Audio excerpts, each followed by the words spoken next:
Hello, hello. Sorry I'm late. I was working on my diamond painting and lost track of time. I'm almost done. I've been double crafting. I've been doing some crafties down here, some crafties upstairs. So I was double crafting and I lost track of time. But hello, hello. I hope everyone is well. Good morning, good afternoon, good evening. Happy Friday, everyone. I hope we're all having a fabulous time. We are ready to continue our ghosty train. All the ghosts, more ghosts, all ghosts. Hi, Nungday. Good afternoon. I hope you are well. How are things? It wasn't bad. I just feel like there was, when you have a couple just like minor inconveniences happen consecutively and you're just like, damn, is that how the rest of the day is gonna go? Thankfully it hasn't. But I was concerned for a moment. I was concerned. But thankfully, again, knock on wood, it's okay. You got your hair done! Oh, amazing! Just bleach routine going all over the pank. Oh, incredible! Oh, so you're looking fresh. That's awesome. Ooh, that's nice. Drinking toffee sticky chai from my tea advent calendar, and I added a bit of coconut milk to it. It's very nice. I think I always try, so I've attempted with like matcha and with chai to like make my own chai lattes, because I have like a little like milk frother whisk or whatever, but I feel like, one, I don't have, like, you can probably make milk hot enough like on the stovetop, but ain't nobody got time for that.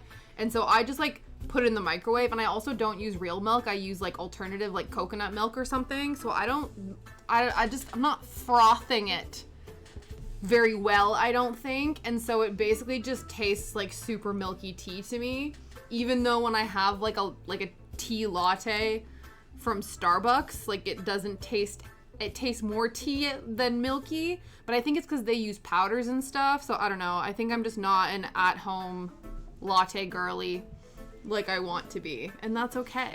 You know how to break the rules, stay at school, so go to rest. Oh, amazing! We're going roller skating tonight. Oh, that's awesome. Oh my god, I would love to go to a Halloween theme like roller rink party. That would be so cool. That would be so fun. Oh my god, I would love that. I would love to dress up to go to I would just love to go to a roller rink in general, but like to have like a theme, because guys, I love a theme. Message of the day always, Tasha loves a theme. So I would love a Halloween themed roller rink party. That would be so fun.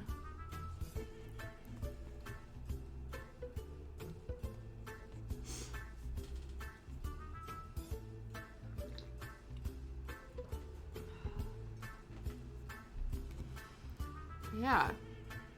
So we'll see how the day goes. We'll see how much we can get done today. I'm feeling optimistic. I feel like we got a lot done yesterday. So we're just going to ride that wave, ride that train, see how much we can stitch. And guys, tonight, if you didn't know, is our last Discord Halloween movie party. Last Discord Halloween movie party for the month. We're watching the newest Haunted Mansion tonight, which I'm very excited about, because I've not seen it yet. I have high hopes, but I'm also cautiously optimistic, and hopefully it'll be a fun time. Found a new venue that does a session every Friday, but they play the exact same playlist. Oh yeah, that could get old real quick if they just play like the same playlist constantly. I would be frustrated. You almost have to be like, yo, can I just bring my own music and like stick my headphones in? But then you're like competing with the music around you, and that can be difficult when you're trying, like when you're double musicking, be a problem.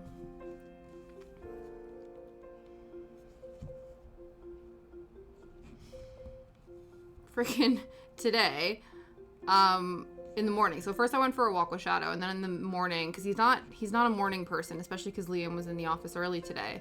So he was like asleep. So when he's like really sleepy, he doesn't usually have breakfast before we go for a walk. It'll usually be afterwards.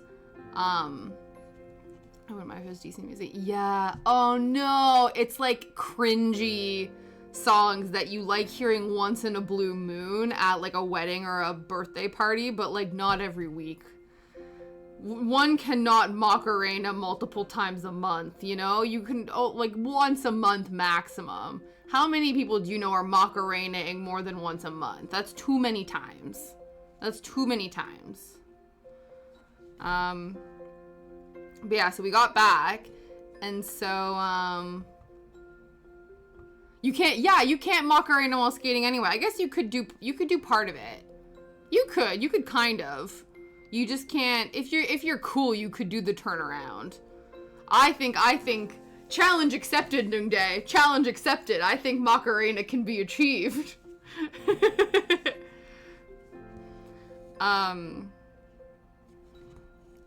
yeah, oh, okay. Gotcha. So it's the ones that you would be going to with kiddo. The roller rink guy had to do lots of Paula Abdul. Oh my god. I love that though. To be fair, I only know of the one Paula Abdul album, but like if I could listen to Straight Up and like, what is it, Cold Hearted Snake and Opposites Attract while scooting around the roller rink, I'd be happy about that.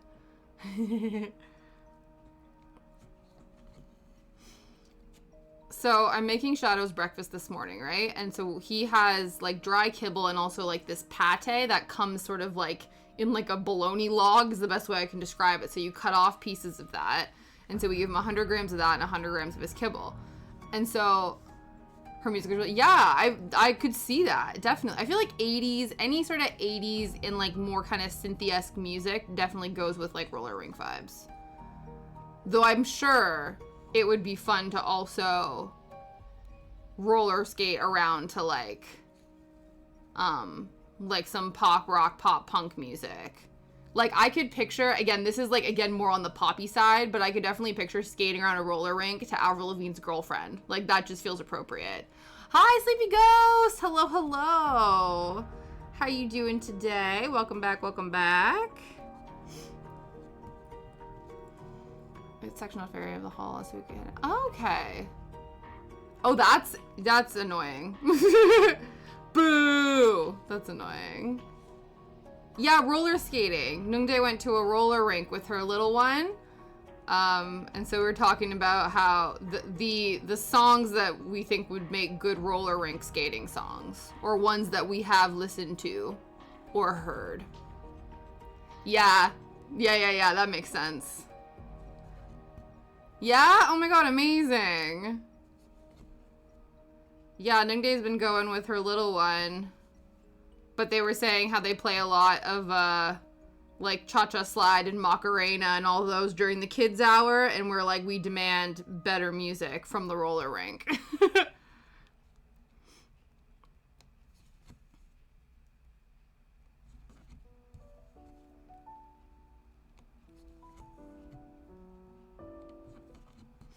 I made fairy wings for my quad skates. Oh my god, that's so cool. Oh, I love that.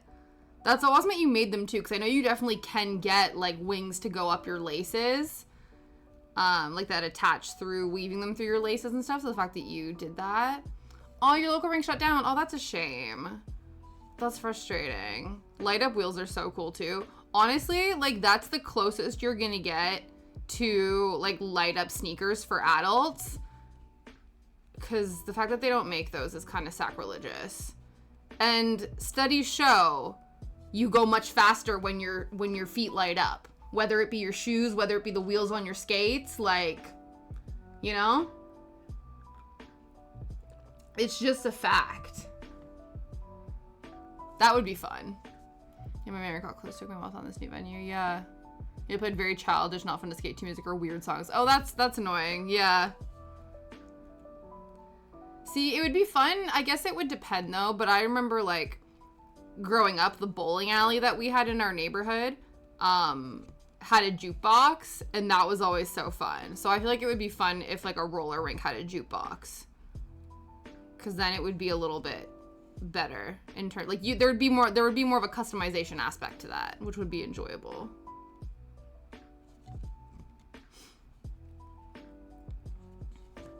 Yeah.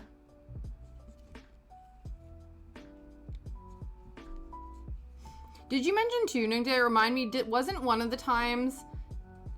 I don't know if I'm making this up, but one of the times you went to the roller rink, was there like black lights and it was like a glow in the dark thing, or did that never happen? Because I think I remember talking about the fact that they used to call it rock and glow bowling at our bowling alley, and it used to be where they had all the black lights and everything was like neon and lit up and stuff like that, and you could always tell who had the whitest teeth because their teeth would glow under the black light, and then you would feel bad for the kids whose teeth didn't light up under the black light.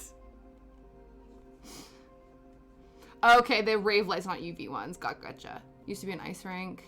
Okay. That's nice. That's cool that there was obviously enough interest in other activities to make it one permanently not an ice rink. That would be fun. Because I'm sure the pink is quite bright, right? So I feel like it must glow in the dark. That would be so fun to see.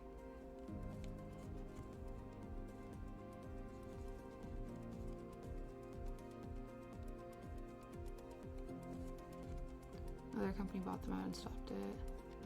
Yeah. Yeah, it would be.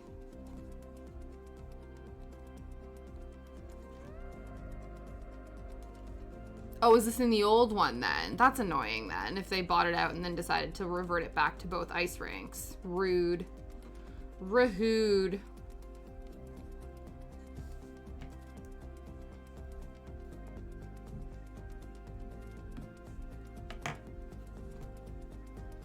Yeah, I'm excited actually. I think we're actually gonna get together with some people and try to go like ice skating this year over the holidays. Because that's, to be fair, I think since I've moved here, I've only gone ice skating once. But we used to literally, we used to have a roller, like an outdoor skating rink behind my house growing up that like the community would be responsible. I think my dad actually also helped out. Like the community would go out and like take turns flooding it and like clearing the snow and all that kind of stuff. So we used to do that all the time. Everyone had their own ice skates. Like it was a big thing. But then I moved here and I was like, I'm not gonna try to bring ice skates here. Like that's not a thing. But yeah, we're gonna do, oh cool. Yeah, no problem. I appreciate the work and lurks. I love when we get to craft together. It's like a co-working crafty time. I love it. I ice skated once and hurt my elbow. Oh no. You needed to get one of those. I think they usually have them, like the frames. They'll have like the little like sort of support frames just in case. But yeah, I remember taking figure skating lessons when I was probably, I want to say 5 or 6, like taking skating lessons. And I remember thinking we were learning how to basically skate back and forth across the rink, like the narrower side of the rink, not the full length of the rink. And I just remember that there was this one girl who, the way that she stopped was she just like slid into the boards and like fell down and slid into the boards, but she had like pads and stuff on, but she did it almost like in a way I thought that childhood me thought was so cool. I thought it was so cool that she was like sliding into the boards, like almost like tackling the boards and stuff. And I remember like after a while I was trying to do that, and I don't know if it was my mom or someone was like, that's dangerous. Like you're not learning how to stop properly. Don't do that. But I was like, but man, she's doing it and she looks so cool when she does that. It's basically like she looks really cool falling, so I'm gonna not learn how to skate so I can look cool falling. But that didn't stick. Fell while ice skating in my teens and discolored my shirt. Wow. Oh my goodness. Yeah. Yeah, that makes sense. Absolutely. But still, that's scary.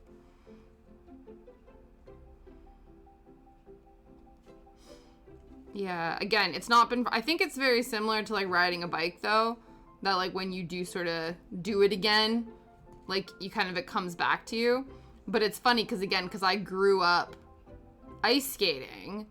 Obviously you would still fall. The worst too is when you would have like when you would have toe guards on, or like blade guards on your skates to not have them be dull when you like walk on them. and then you'd forget to take them off before you hit the ice, and as soon as you got on the ice, bam, you fell on your ass because your blades had nothing to stick to because there was a piece of plastic covering and protecting them. But yeah, so I've definitely had my share of falling down on skates. But it's funny because, again, Liam didn't really grow up ice skating. I think he did kind of on and off, but I love it because he's such a physically active person and is like basically physically surpasses me in any sort of activities in anything, but I'm the more confident ice skater than him. So it's like the one physical activity that like I'm better at than he is. And trust me, I take great pride in this because it's a very rare thing. Mr. Jack of all trades, good at everything he tries for the very first time, where I'm like, motherfucker, I can ice skate. Watch, I go skating this season, I report back and tell you guys that I like wiped out and like broke my wrist or some shit like that. Again, knock on wood, doesn't happen. But yeah, watch me be so full of confidence and be like, yeah guys, I rented skates and fell on my butt within 2 seconds. Hopefully not though. The only thing though I feel like with probably rented skates is that they probably don't, like, because they're constantly being rented out, I don't know how often they sharpen them. Because that's the other thing too. It's sort of similar to like where it's more dangerous to cut fruit, like to use scissors and knives that are actually dull than it is to use them that are really sharp. Because if you have to like put a lot of pressure into moving them and stuff like that, you're more likely to get injured. I feel like it's probably very similar with ice skates too, that like you want them to be sharper so that like they connect with the ice better. But I don't know with like rented skates how often they do that. You know what I mean? But who knows?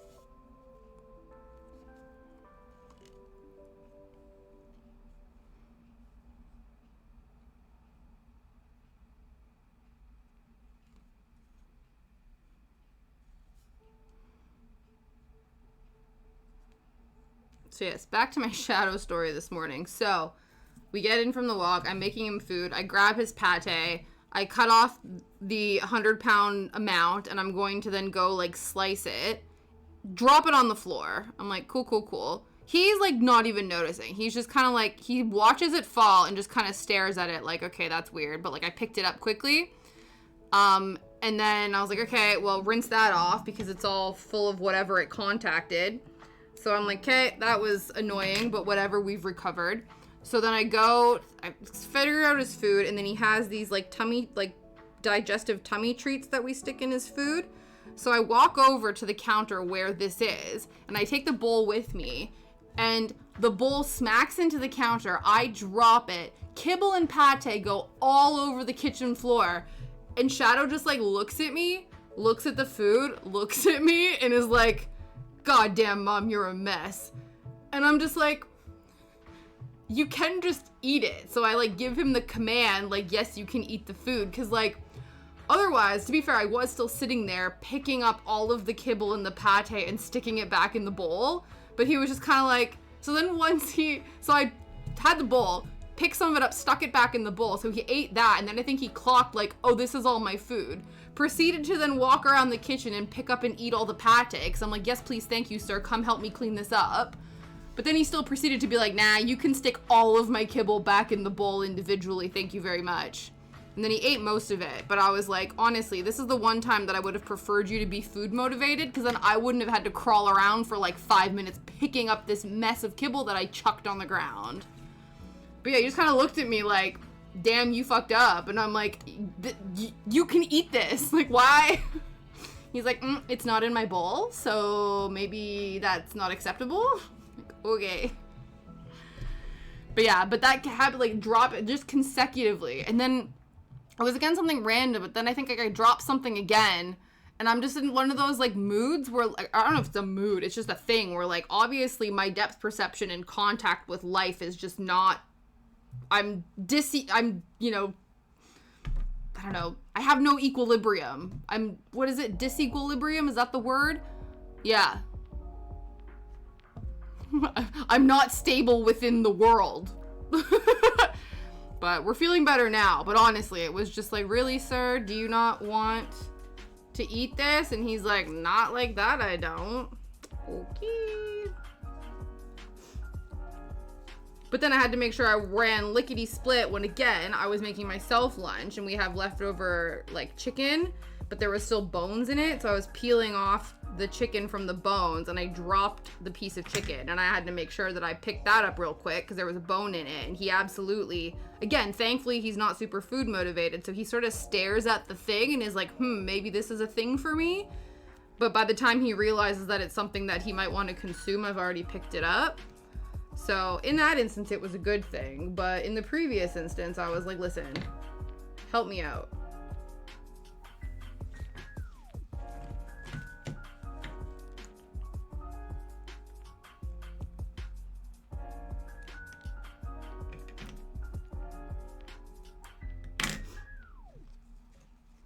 Oh, so I'm having a little bit of a conundrum. Not a major conundrum, but like kind of. I have no idea what to wear to S Club tomorrow. I've been in like such a Halloween mood and just like, I don't know, man, like I've been so focused on either like my new job and then like the party and then like all of the Halloween content I've been doing for streaming that like I've just not been thinking about any of this. And then I finally, like last night, I was like, damn, in 2 days I'm going to a concert. Because when I went to be fair, the Spice Girls concert, the stakes were much higher. This was a much more grand event. S Club is still quite grand, but not to the same scale in my childhood brain. But like, I was like out buying a new outfit. I was like, oh my God, like super hyped, super pumped. And me today, I'm just like, oh yeah, I guess I'm going to S Club tomorrow. Because as much as my brain is basically like a nostalgic 2000s pop girly, like that's probably 50 if not 75% of my brain. My aesthetic is the farthest from that. Like I saw somebody post that they like went very like 2000s and dressed up with all their girlfriends to go to the concert and stuff, and I'm like, that's really cool. I don't own a single baby blue item. I don't own a single like, I don't know, like micro tee or whatever. Like I can't, I don't know, man. So I don't know. So I think I might just go really basic and just do like jeans and like a long sleeve t-shirt, and then I'll just buy merch there and wear the merch during the concert. Because I was looking at the merch and some of it's actually really cute. Annoyingly though, no pins, which is annoying because I like collecting pins. They have a keychain, but I'm like, you know what would be really cute if this keychain was a pin. I love his purchase, the eyebrows and the eyes. Yeah, I could see that. Dude, my own eyebrows, I have a difficult time maintaining and handling. So I can't imagine having to draw physical eyebrows from scratch for something. No problem, Nungday. Yeah, I'm sure it's gonna be awesome though. But I'm sure like with anything, like you said, there's always a part that is your least favorite, so you leave it to the end.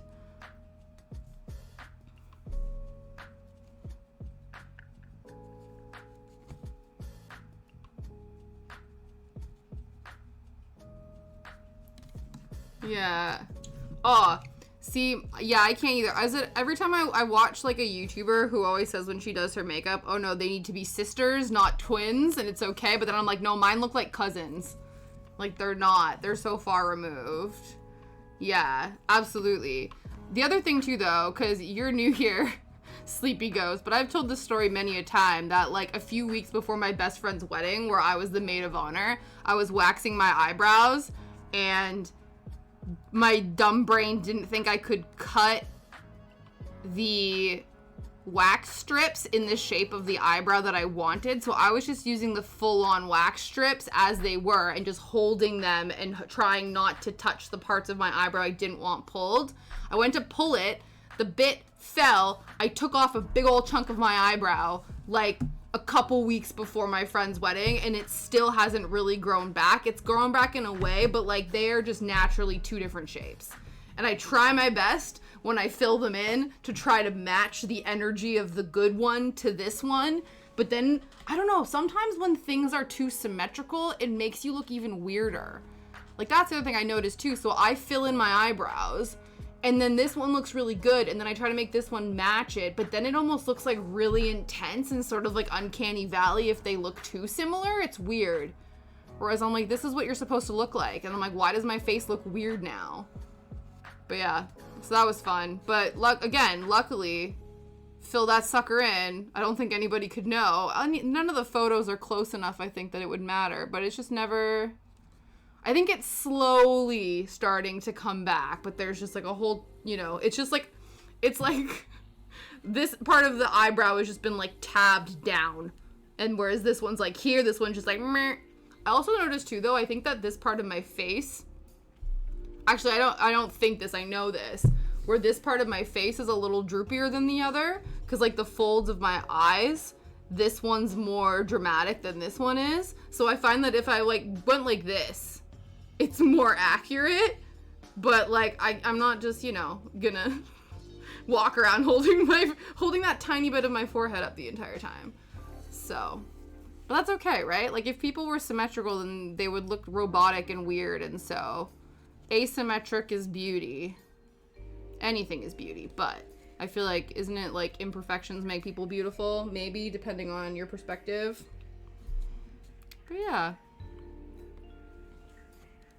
To be fair though, when I think about it, I feel like I've had a complex about my eyebrows for a long time, even in like high school before I like ripped a chunk of it out of my face. So maybe they've always been kind of wonky, and I'm just leaning on the fact that I made them worse that one time as like the entire reason why they are the way they are. But who knows? Who knows?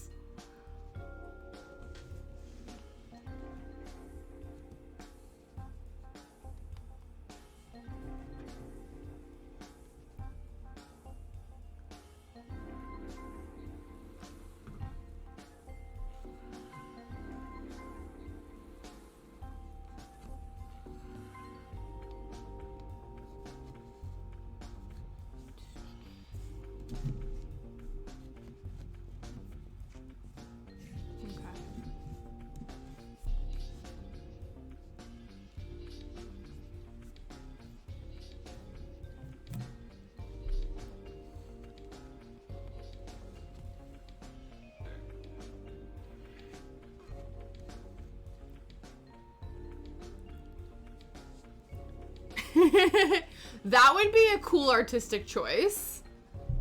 Yeah, that would be an interesting artistic choice. That feels like a very sort of Halloween-esque portrait. It could be like the lady with no eyes. That feels like a thing. That could just be a creative choice. Why not? I guess unless like it's a commission or a thing you're doing that's like meant to be realistic, but I think if you want to take it in a spoopy turn, make them have no eyes. Why not?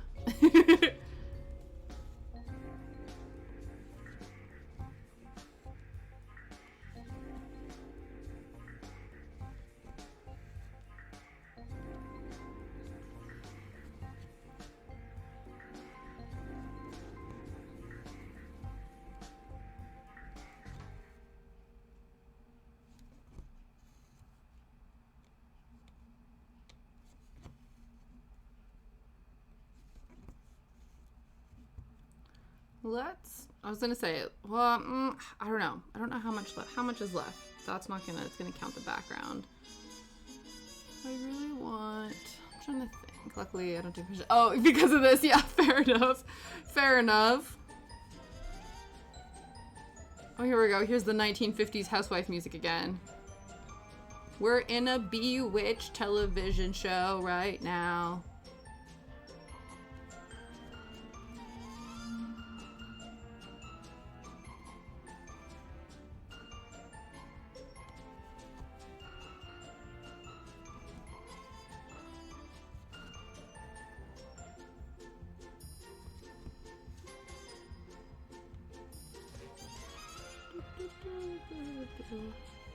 Okay, maybe I will. Let's make a grand declaration. Let's try to fill in this entire section by the end of stream. Yeah. Right. Again, if you market it as a creepy portrait service, then that's completely acceptable. You know what I mean? I feel like there's people who do like, you know, Just say that they're meant to expect a creepy portrait. That would be, you would blow up around Halloween season, right? Or better yet, you don't do eyes, but you do Coraline button eyes. Did you ever think about that? Have you ever done that? Solves your problem. Just draw buttons on the eyes. Boom. Coraline portraits. That would be fun. Yeah. Right? That would be cool. Because they do, like, there's, like, people who do commissions for artists where they're like, oh, I'll draw, like, a portrait of you in the style of Tim Burton or in the style of, like, a Disney character or Pixar or whatever. But it's like, if you do, I'm going to draw you as a Coraline doll. That would be badass. I've seen people make their own, like, Coraline dolls, which is, like, a version of themselves, which is really cool. I don't know if I would... I think, because I think I love the idea of that. I think it would be really fun to make a Coraline doll of myself, but I also don't know if I trust my sculpting ability to do something that's, like, meant to look like myself. You know what I mean? But I think it would be cool.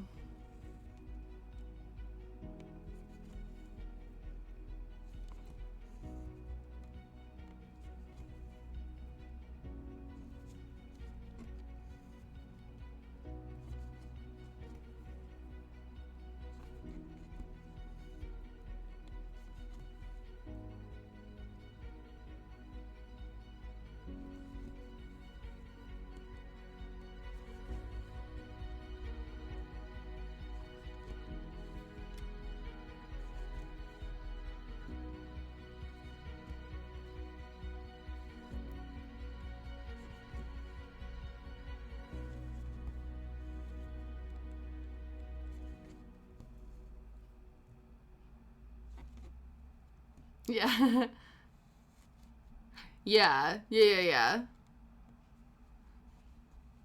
Okay. Oh, that's nice. So it's all digital. That's cool.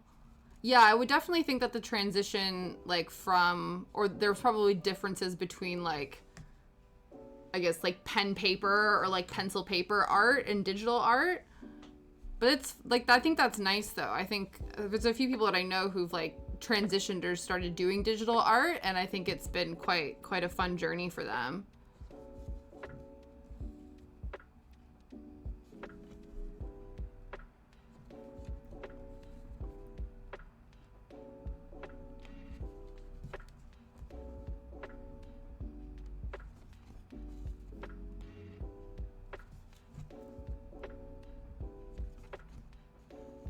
Yeah. Okay, that's really cool. Yeah, I've experimented with watercolors in the past. I keep meaning to go back to it, but then I'm like, I want to try to get... Instead of starting a new project, I'm trying to have discipline and work on current projects or previously started projects.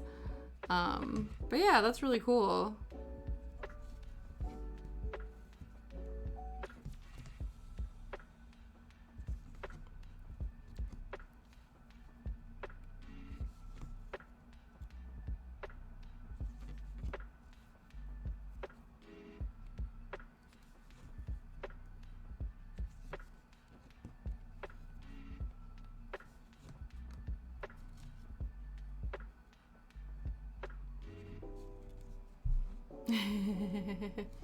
Yeah, honestly, I was really good for a turn. I used to only, like, start projects and finish them, and then I was like, maybe I'll have, like, 2 projects on the go.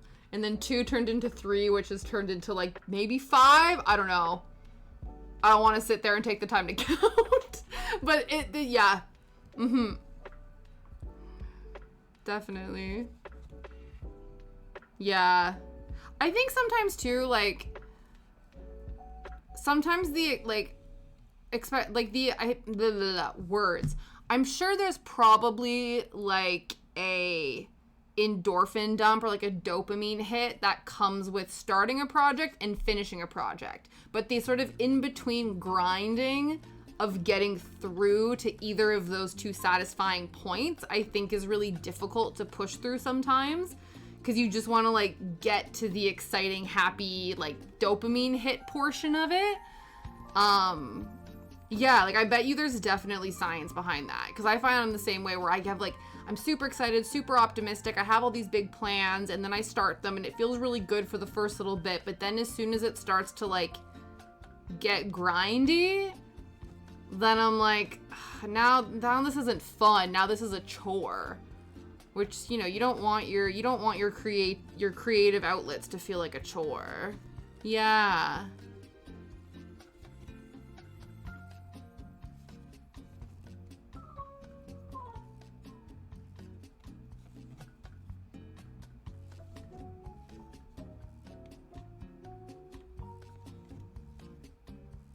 But yeah, I know that,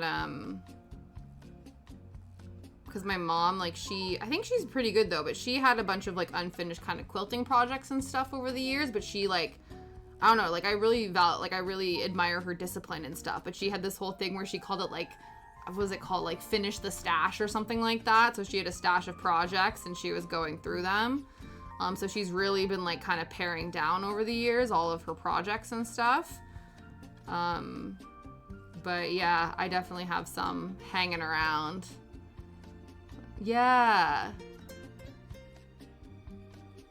Oh, amazing. Oh, that's nice. Sometimes it helps to have a deadline, even if it's like a theoretical deadline in your brain, to be like, I'm gonna get something done by this time. That absolutely is an amazing motivator. Absolutely. Oh, that's really exciting. I'm sure they're gonna love it. That's so cool.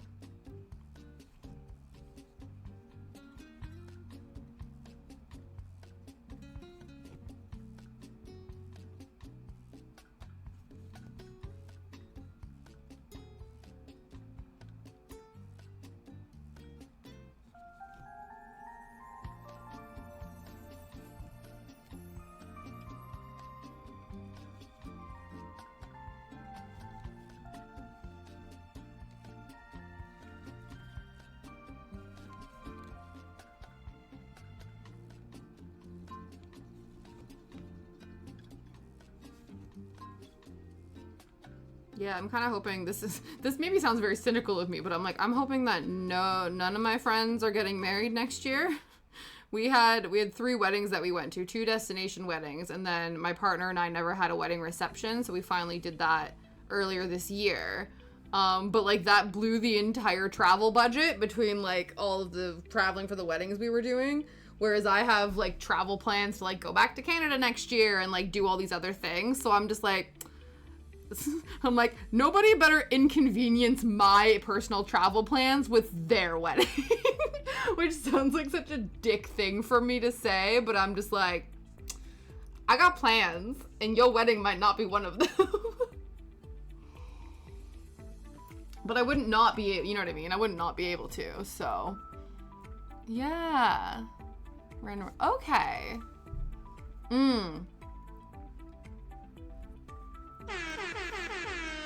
Originals, hello, happy Friday, friends. Hi, how are you doing? You are catching us working on page 2 of our little ghosty cross stitch, and as you can see, I might have a little bit of an obsession, just a tiny one. I hope you guys are well. What were you up to today? If you have to run, I totally respect and understand that. But if you can stick around, please share anything you would love to share. Vixen, thank you very much for the follow. I appreciate you. Welcome in, everyone. Hello.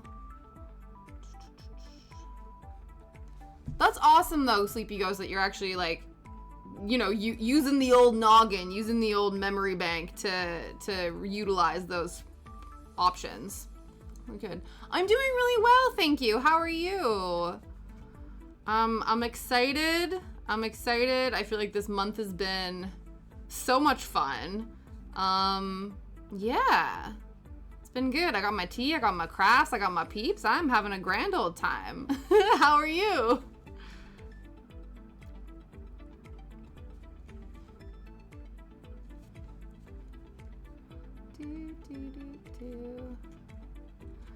Raid hype! Oh my god, is that a little bat? Or is that a cat? Is that... Quins, is that a cat or a bat? Either way, I love it.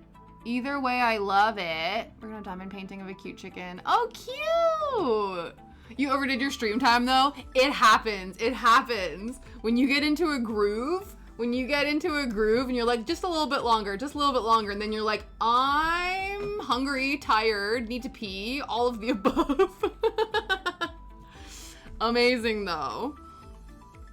But yeah, so if you need to go head off and take care of yourself because you streamed over time, totally feel free. But yeah, I get that. Totally get that. That's exciting, though. I was just saying I was late for my stream, actually, because I was working on my diamond painting. I'm so close to finishing this Van Gogh Starry Night diamond painting. It's like, I say so close. I'm sure there's still many a time to put into it, but it seems like I'm towards the finish line. I feel like I'm on like the last quarter of the project. So it's very exciting. Yeah, thank you. Yeah, hopefully. I'm feeling very optimistic today that we're gonna get shit done. If I can finish this entire page, that would be fabulous.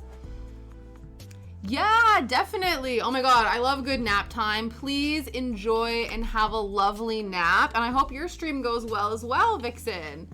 Did you do it? I did. That's still not finished, but we did. I'm also... Yeah, that's still on the list, but obviously I put that one aside to work slowly on Halloween-related items for the month. But that will definitely be coming back out, especially because I promised my mom I'd get it finished by November, and November's next week. But I'm thinking she gave me till the end of November. You know what I mean? So I think probably next month we're going to be working a lot on that again. I think that's probably what's going to happen. Yeah, we put that on the back burner because of Halloween spoopy season, but it will be making an appearance.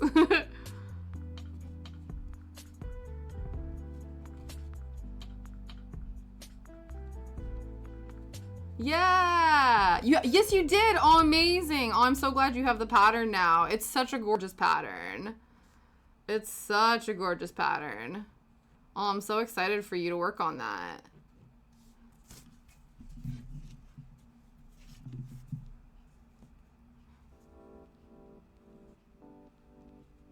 Did you download a bunch of their other patterns too? I don't remember if we were talking about it. I think you might have. You just like were going through the bank of all the free patterns on the Stitchy Nova thing, and you're like, and this one looks awesome, and this one looks awesome, and don't mind if I do, this one also looks awesome. And I'm like, yes, do it. Absolutely. You did a small of it for... Yeah.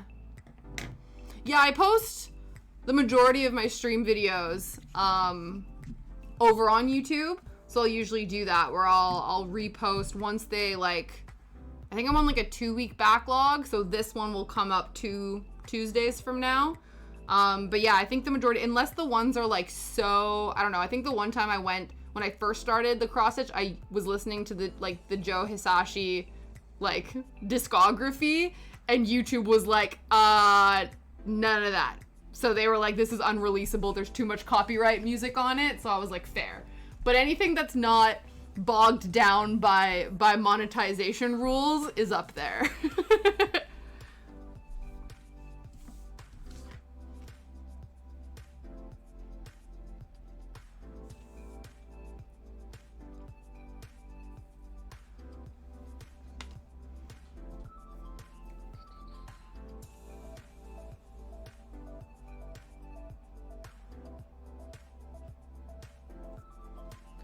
Yeah, I'm hoping, I don't know if I might have read this wrong, but I'm pretty sure that the newest Miyazaki film, Boy and the Heron, is coming to theaters in the UK by the end of the year, which I hope, because I'm really excited to go and see it.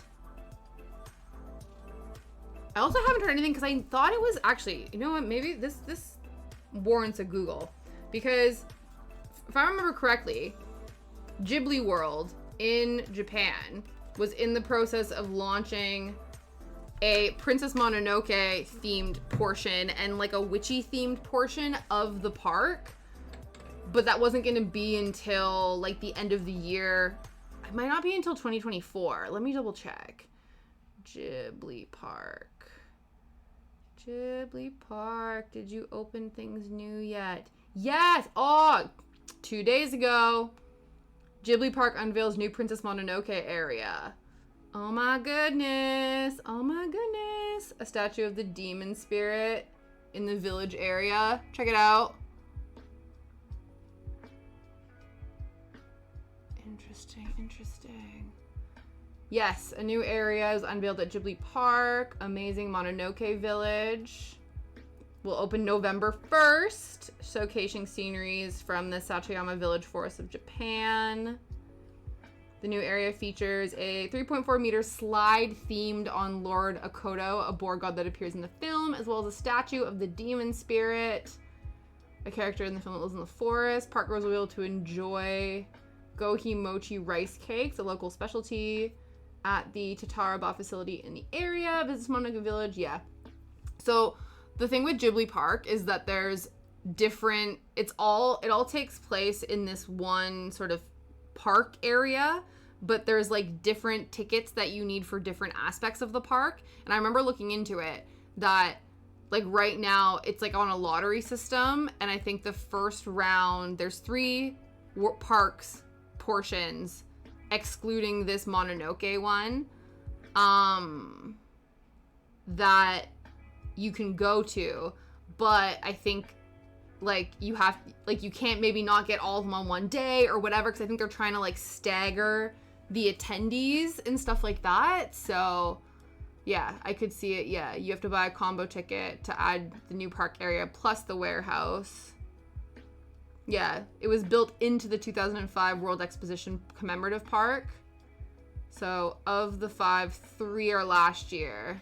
This one, the Kiki's delivery service will be able to manage. Okay, very exciting. Very exciting. That means hopefully there'll be some new like YouTube video walkthroughs by some Japanese creators in the coming weeks. Maybe, hopefully. My decision, I'm gonna duplicate the drawing I'm working on in the app. Then I'm gonna give one normal eyes and be sad about it because of the stress. The other one, yeah! Oh, amazing. I love that. I love that. A spoopy version and a regular OG version. Yeah, I'm excited to start it, but I still have to get everything for it. Fabric and threads. Yeah. Choice were Disney, Animal Crossing, Howl's Moving Castle. Yeah, oh, amazing. Yeah, it will be a long project, but it will be loads of fun. Absolutely. And like the colors are just gorgeous. It's gonna be amazing.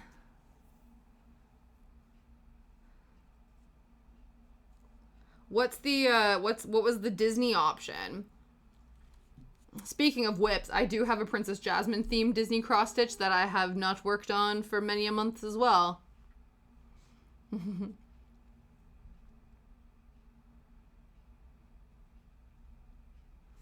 Yeah, definitely. And then you can sort of see which one you like best, see which one they like best. You know what I mean? Because you want to have fun with it. You know what I mean? Like, it's more work, but it's like more fun, right? And there's nothing wrong with that.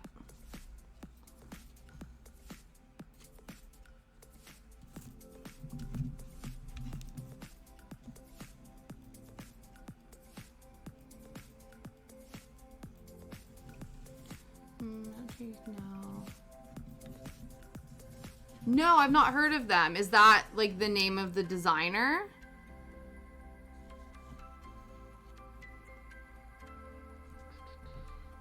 Let me check. If you have a link, you can post it. If not, I'll do some Googling. With cunning cross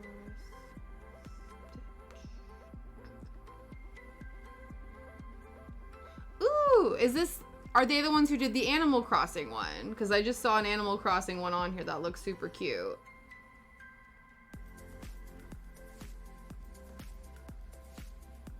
Oh, it was a stitch along. That's cute. That's really cute.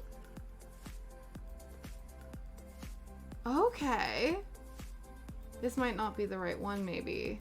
Oh no, yeah, a geeky place for cross stitch. Well, this is dangerous. This is dangerous originals. I don't need any more I don't need any more cross stitch artist places to go. Oh dear. Avatar, board games. Breath of the Wild, Discworld. Oh, here's all the Disney ones. Well, not all the Disney ones, but some Disney ones. Dragons, gaming. Lord of the Rings, Marvel, musicals. The Narnia one is cute.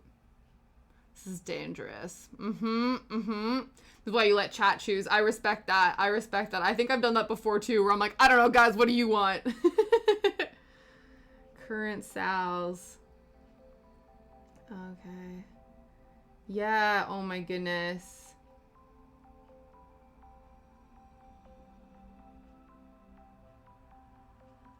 Yeah, a Lord of the Rings stitch along. That's very exciting. Well then.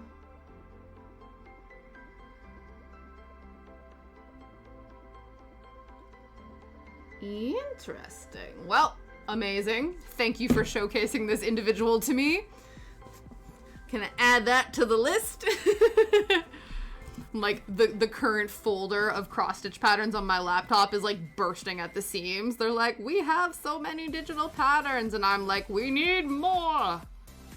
That's the nice thing though I found with like cross-stitching in terms of like other crafts is it's much easier to have a massive stash in cross-stitching than in any other craft, because a lot of it's digital and thread is tiny. Yes, Kat, apparently this cross-stitch artist, see, you will like this. This is probably dangerous for you, and apparently it's free, so that's fun. I don't know how much the thread's gonna cost, but this cross-stitch artist named Cunning Cross Stitch is doing a Lord of the Rings stitch along. Yeah. Wandering Middle Earth. Wandering in Middle Earth is a stitch your own adventure, a different form of stitch along. Each installment and chapter will involve a choose your own adventure story, which will guide you to the pattern you've used for that section.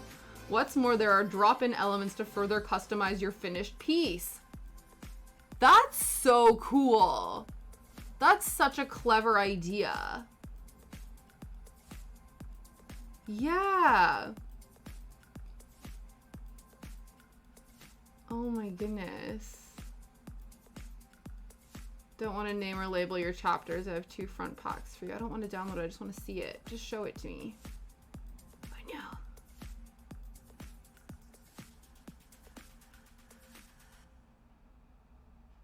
That's so interesting. Here we go. Load.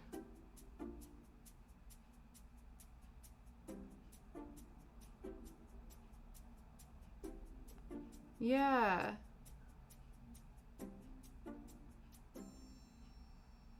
Huh. Yeah, look at this.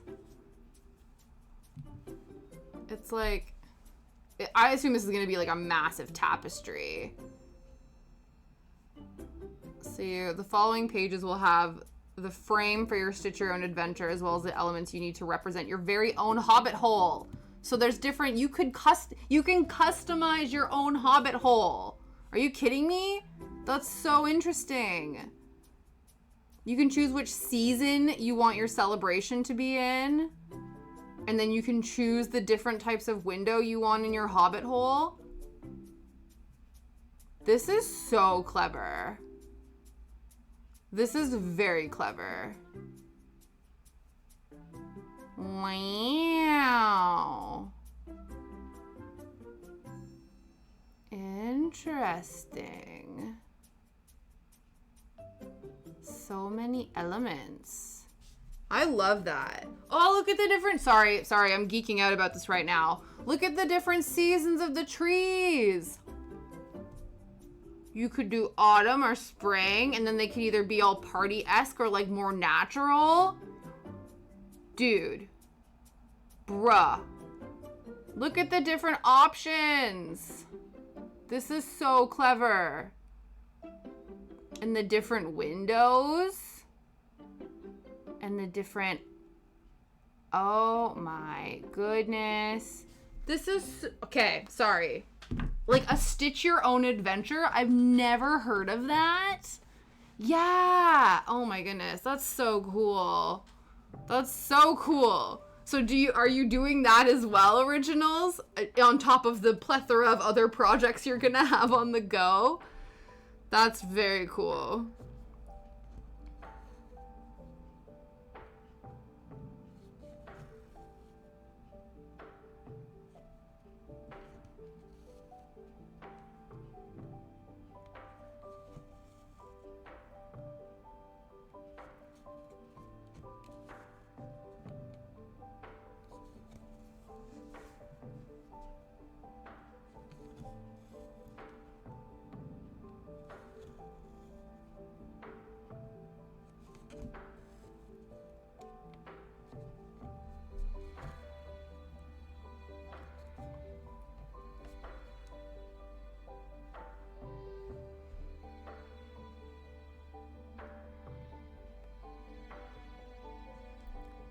One, two, three, four. One, two, three, four. Just need to work on that rainbow bridge piece. Yeah. Sometimes I'm excited to start it, but I won't be able to. Yeah, that's fair. That's fair. Yeah, it's the only problem when you have, especially there's certain projects. There's one that I really want to make, and it was from like a stitch along from a while ago. I think I do have all the colors, but like no, I don't think I do. And it basically uses every single, like it's so many colors. So many colors. Yeah.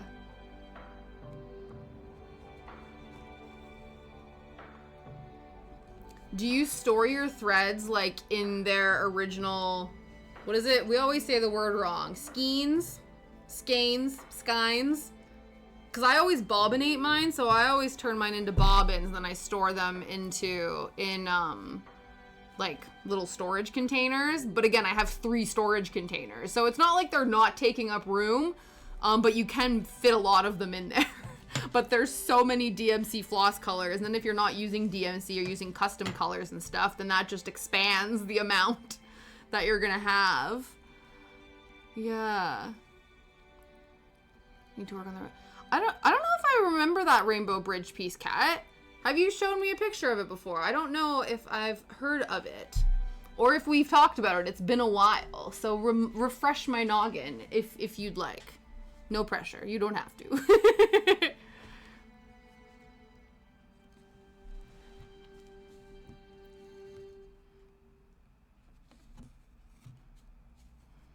Yeah. To be fair, though, like, I don't know. I feel like, because even this, you have card and card. Okay. Yeah. That's true. Yeah, all the new project colors keep adding up.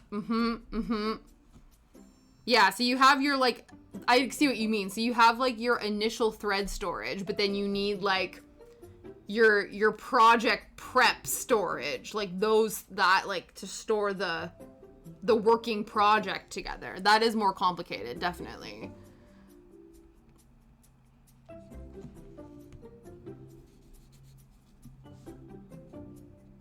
Okay, yeah.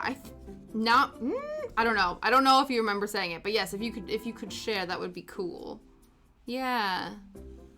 Try using those plastics with their Yeah.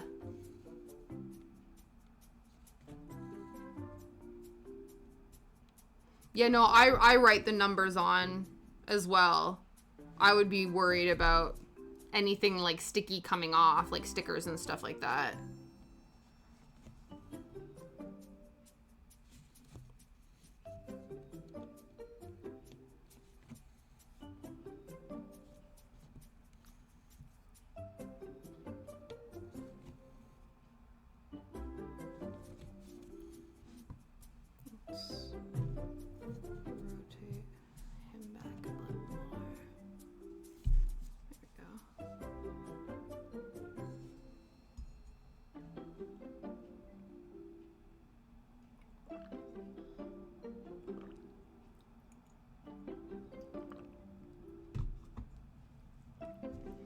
Yeah.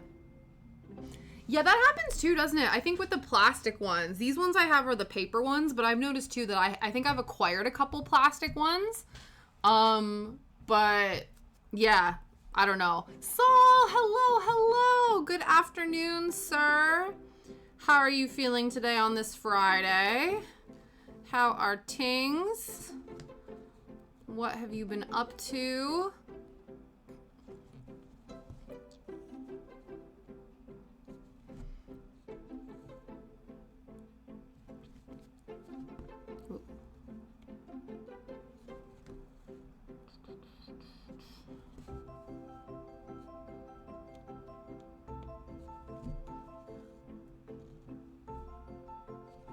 I'm feeling optimistic in my ability to finish this section today. So, a little bit later. Oh, no.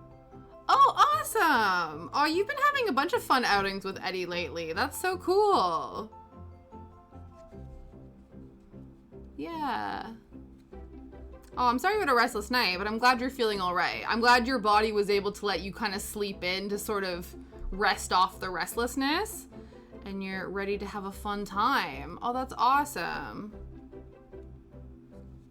Hopefully, knock on wood, this night is much more successful than when you and Eddie went to see the Saw film.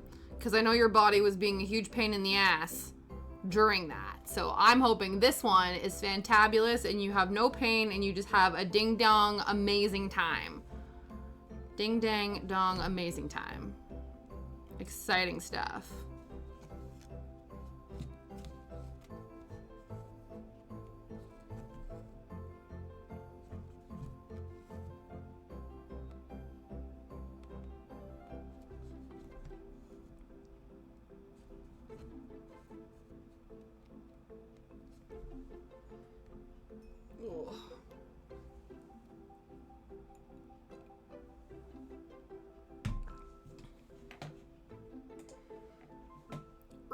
I don't know why. I'm feeling very stiff, which is annoying. Oh, that's really cute. Sorry, Kat just posted. That's really cute. So this is the pattern that you found. I love that. That's really sweet. Have you started it at all, or? Yeah.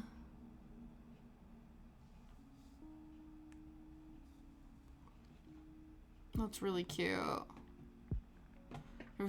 Yeah, 3 cinema trips, a wrestling event, 8 events and talk. Yeah, truly. You're like, to be fair though, so this is like the last hurrah before it becomes like winter season and we all like just become little like introverted like hibernation hermits. So I feel like you did this month justice. That's for sure. You've absolutely done this month justice. So then you can curl up into a ball and hibernate and we'll see you in the springtime. Yeah. Yeah. Well, I was gonna say, you've been busy. Like, you've had plenty of other things occupying your brain, your time, your energy. So it makes complete sense to me why you've not felt the need or the desire or the energy to work on something like that at the moment. Absolutely. Like, hopefully life and things will settle down and you can then pick up some projects again. Yes, of course. No problem. I appreciate the lurky lurk. Thank you so much for bringing in your lovely community. And I can't wait to hear all about more amazing projects that you're going to be working on. Always love a lurky lurks.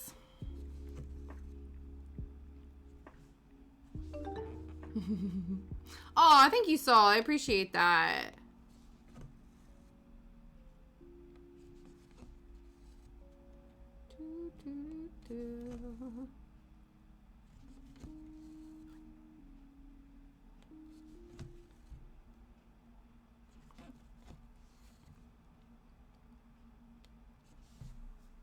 See how much more.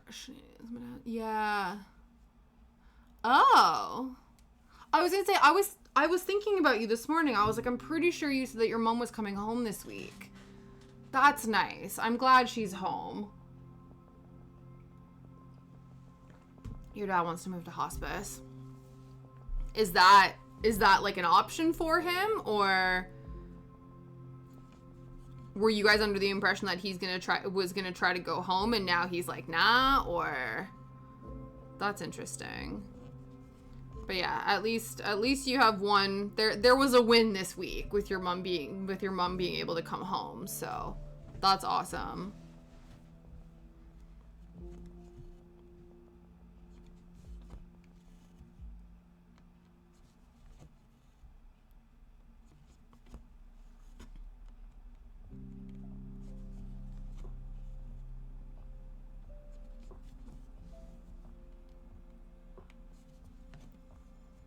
Yeah. That's sad to see, I'm sure. Like, having to witness the no longer desiring to fight, you know what I mean?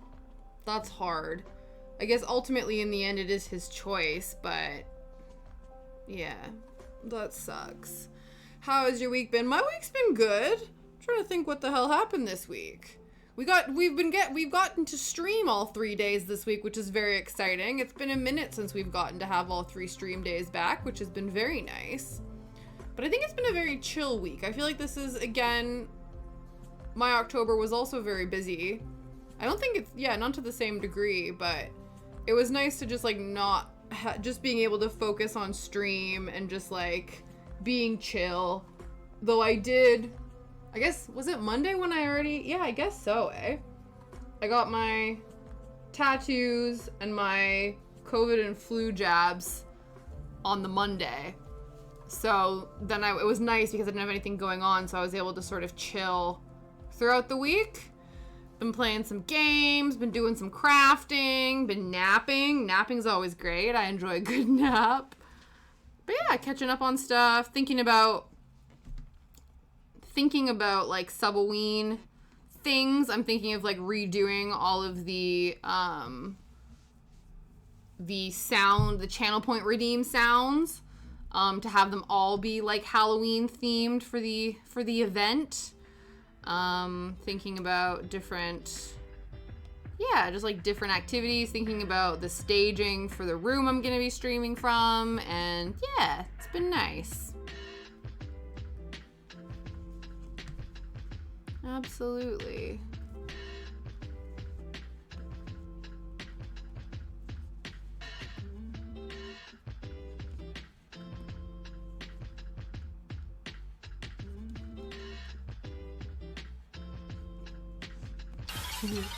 Exactly.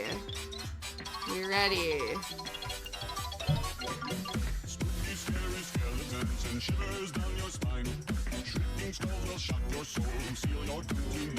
Hey! We love it. We love a spoopy, scary skeleton moment. Always, always. But yeah, I'm sure there's tons more. I just gotta find them. So that's what we can expect on the Tuesday.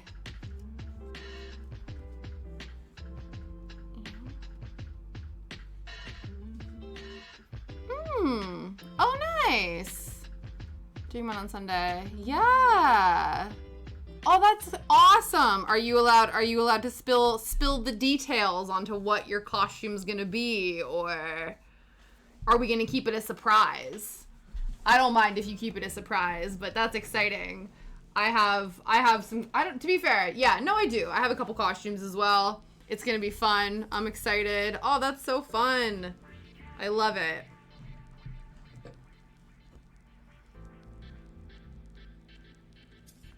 It's been nice seeing, when I'm going for walks with Shadow in the neighborhood, seeing some of the houses a bit more decorated in the lead up to Halloween, which is very exciting to see.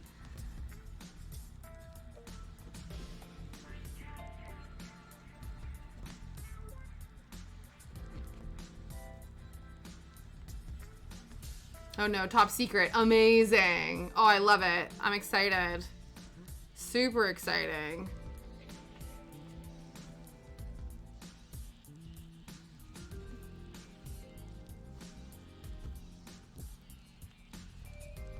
Back. Oh, amazing. You're just gonna wear, hey man, that's fair. I feel like that is an excellent, comfortable way to be the liaison for the trick-or-treater. Gonna decorate the house this weekend. Awesome.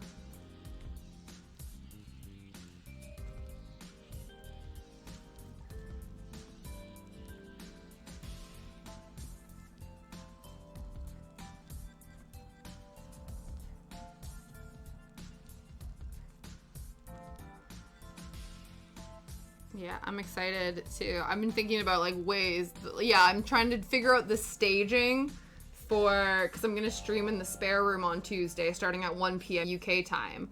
And so I want to sort of try to pack as much Halloween themed goodness on the walls and on the sofa and stuff like that as possible, but also making sure that like it can all be seen on the screen and stuff and still be able to be functional for like doing crafts and doing activities and things. So it'll be interesting. It'll be fun. But I also don't want to like decorate everything too early and set everything up too early, because Shadow still like uses that room in the evening. Like he'll sleep on the sofa and stuff like that. So I don't want to take that option away from him. But yeah, I can do the majority of it probably on Monday and then like set up the table and stuff on the Tuesday. Yeah. We're meeting up with one of his friends. Oh, amazing. Yeah, I was gonna say, because it was Kiddo's birthday as well, right? And then there was, yeah, lots of stuff going on for you. People asking me to stream on Halloween night, which I don't mind, but everyone will be doing spooky specials. Yeah. Oh, that's nice. Yeah. Yeah. Oh, that's cool. Yeah, I get that. I could see that definitely being a thing. That there's probably going to be an oversaturation of Halloween themed events happening on Halloween, so it makes sense to want to maybe do something like either like ahead of the curve sort of thing. I get that, definitely. Birthdays, events, that's something. Wow. Yeah. So I think you are also waiting and looking forward to hibernation mode over the colder months, I think. We've all had hectic Octobers in our own ways, so it'll be nice when things are a bit more chill, I think.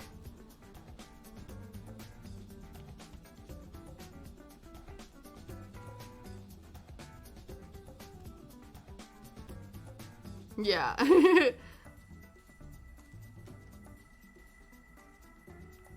And I feel like your Udi seems like the perfect hibernation attire.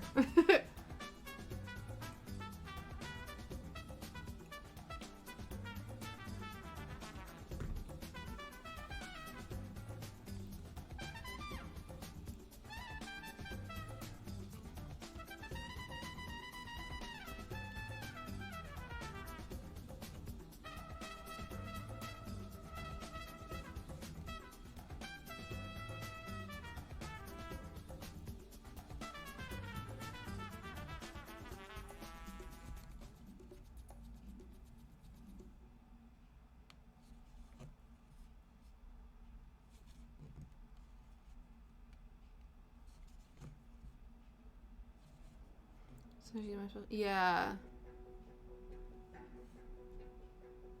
SVC got delayed. Okay. Yeah. Oh my goodness, that's incredible. I love that. Yeah. I think that's the only thing with Wish is, yeah, when you order something from there, you don't know if it's gonna come right away or if it's gonna come like 3 months later. That'll be exciting. And then going on a cruise next year. Yeah.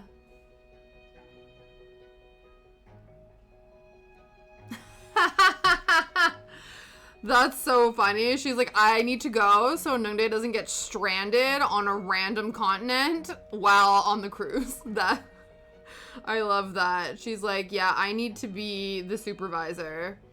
I respect that. I respect her concern.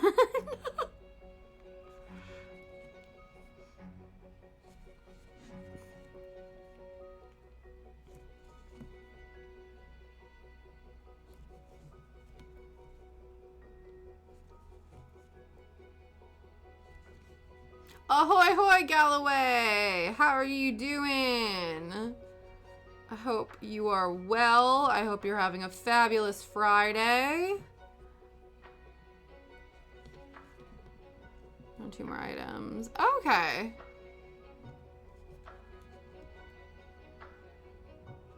Mm-hmm.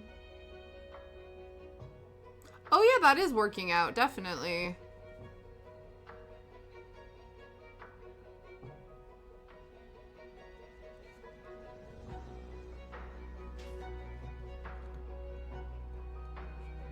Galloway Bear. Mm-hmm.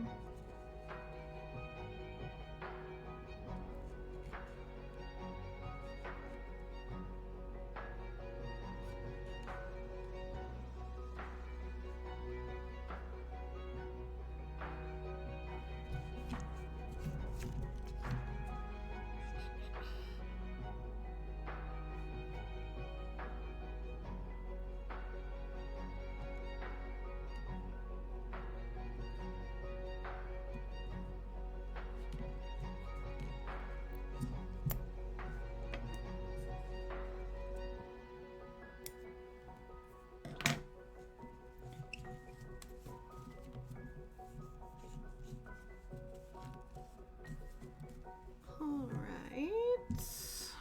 How are we doing for?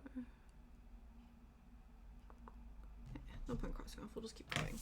We'll just keep going.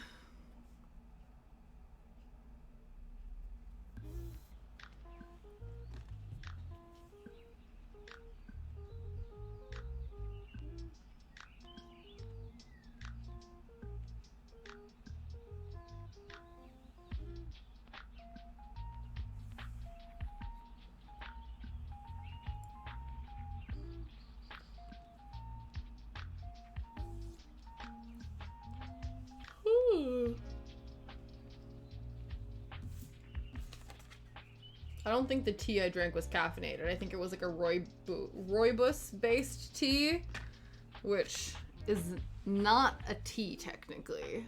So I don't think I have any caffeine pushing me through the next couple hours. But it's fine. I'm running on pure willpower and a desire to finish this page of the project.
Alright, just trying to keep track of myself so we can do a check on our stitch count. Woohoo! We've already done over 100 stitches today, and we're like an hour and a half in. Fabulous. Fabulous.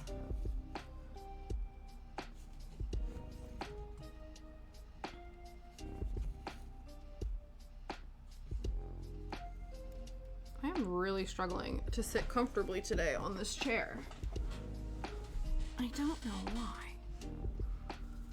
Okay.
It's fine. Things are getting very twisty over here. Yes, we do need to do the other half because the other half she's wearing her party hat. But yeah, that would be some fun science. I remember doing that in primary school, where I think it was like for like a maths lesson or something like that. And we were learning about mirroring, and you would draw something and then you would put this like special mirror device that was kind of see-through so that you could then draw the other side.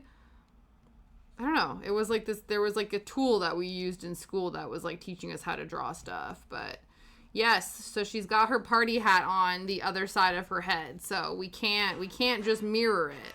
Or else she wouldn't be Party Phantasma, she'd just be regular Phantasma, and that is just unacceptable.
At least the sun came out for a little bit. It was like super gloomy. Well, we got rained on today. Didn't we? I don't know where Shadow is. I think he's on the sofa. But yeah, it's always hilarious because I don't think, like, Shadow doesn't like getting wet, but he loves getting dried off. So he gets so excited. And we have to take his coat off and like take all of his rain gear off. And then yeah, he just loves being rustled with the towel. Brings him such joy. But yeah, and then it was like, it didn't even rain. Now it's like clear skies, not a rain cloud in sight.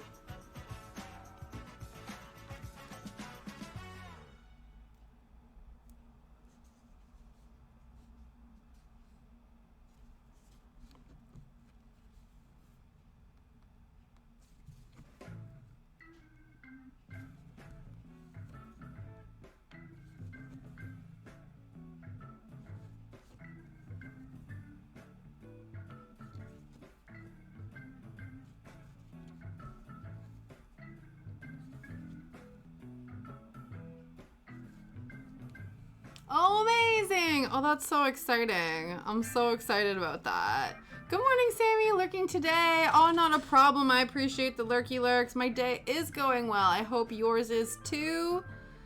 Yeah, I was just saying that I don't think my tea was caffeinated, so I'm surviving on pure willpower right now. That one morning coffee is doing all the work. But I'm feeling good.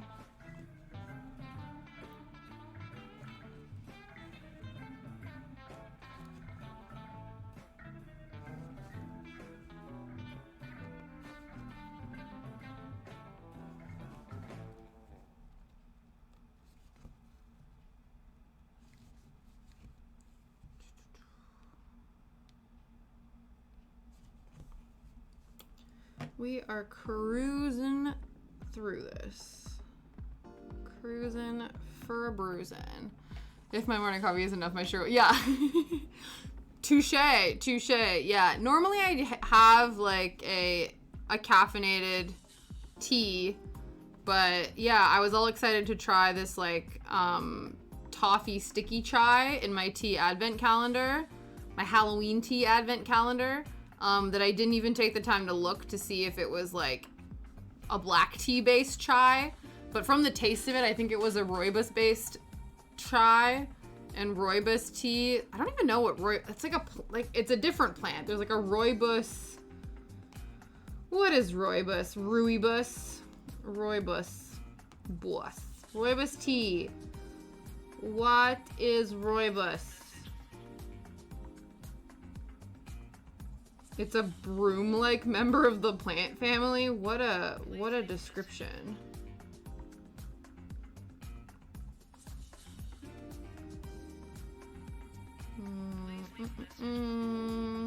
Yeah, it's an herbal tea, either called red bush tea or rooibos tea.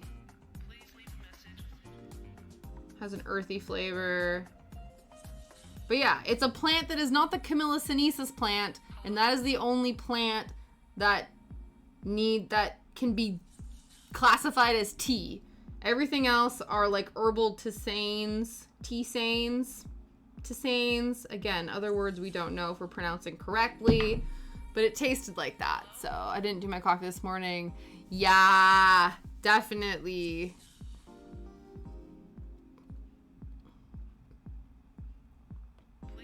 Do they have, I assume they probably have a coffee machine at work, but like, is the coffee not good? Do you know what I mean? Like, could you make yourself a pick-me-up coffee at work, or would you not trust it?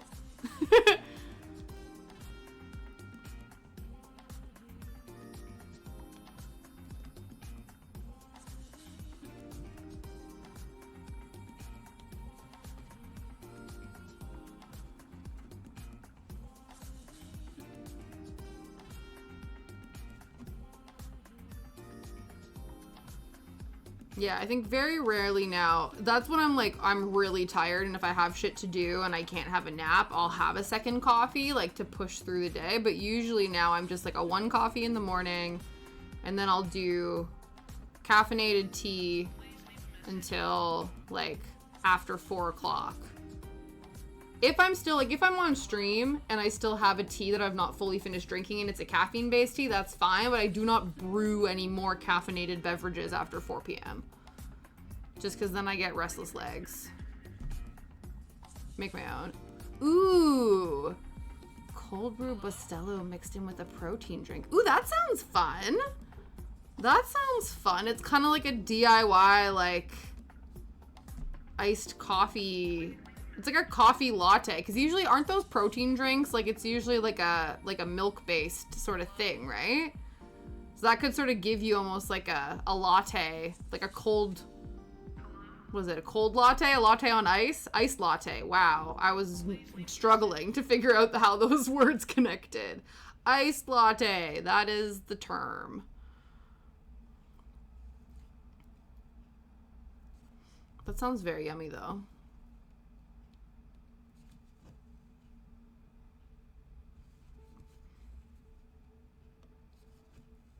Yeah.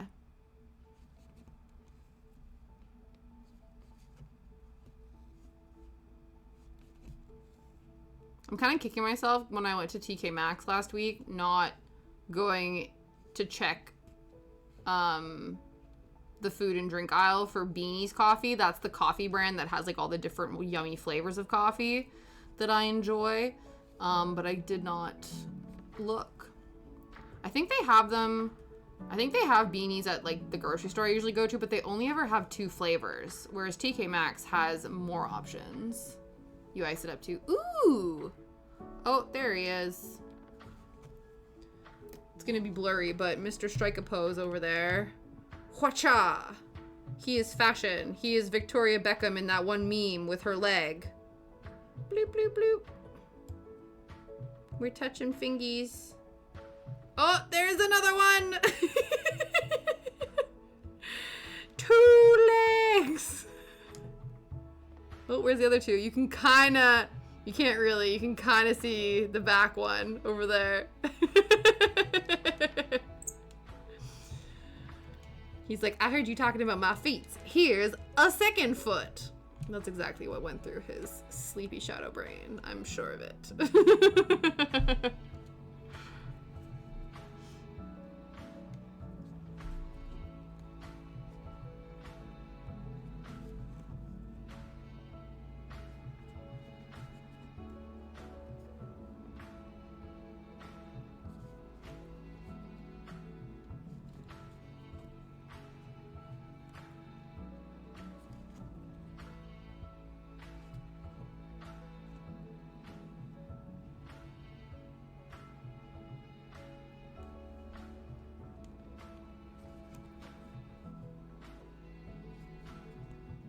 Oh, it was interesting. We, because Liam took 2 weeks off in November, because one of the weeks that my parents are visiting, they're actually not here. They're off in Spain for a week.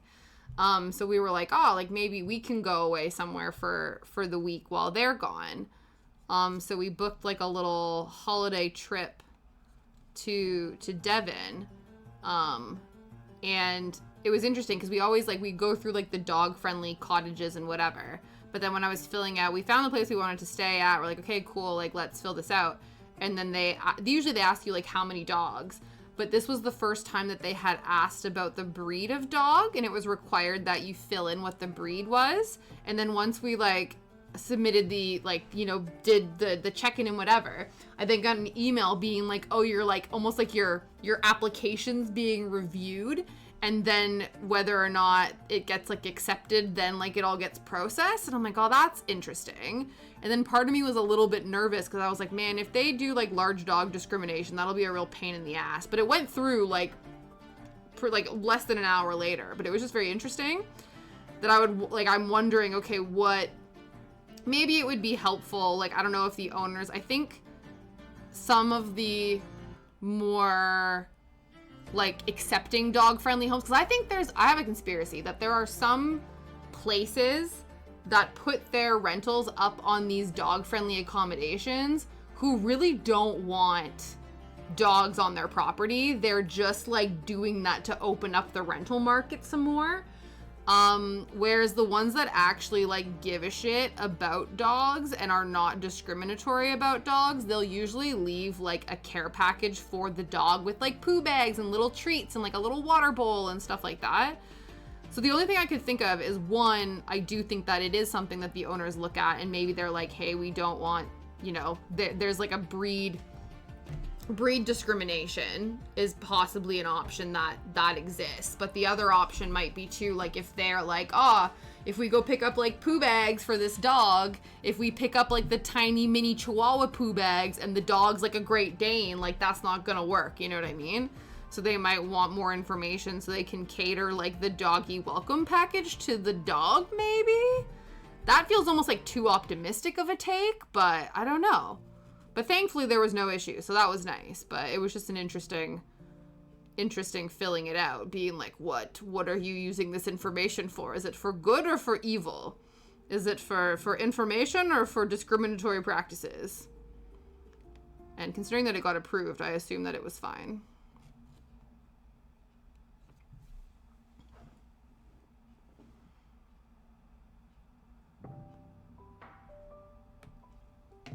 I don't know if I told you guys when we went to the forest and I found so many cool mushrooms.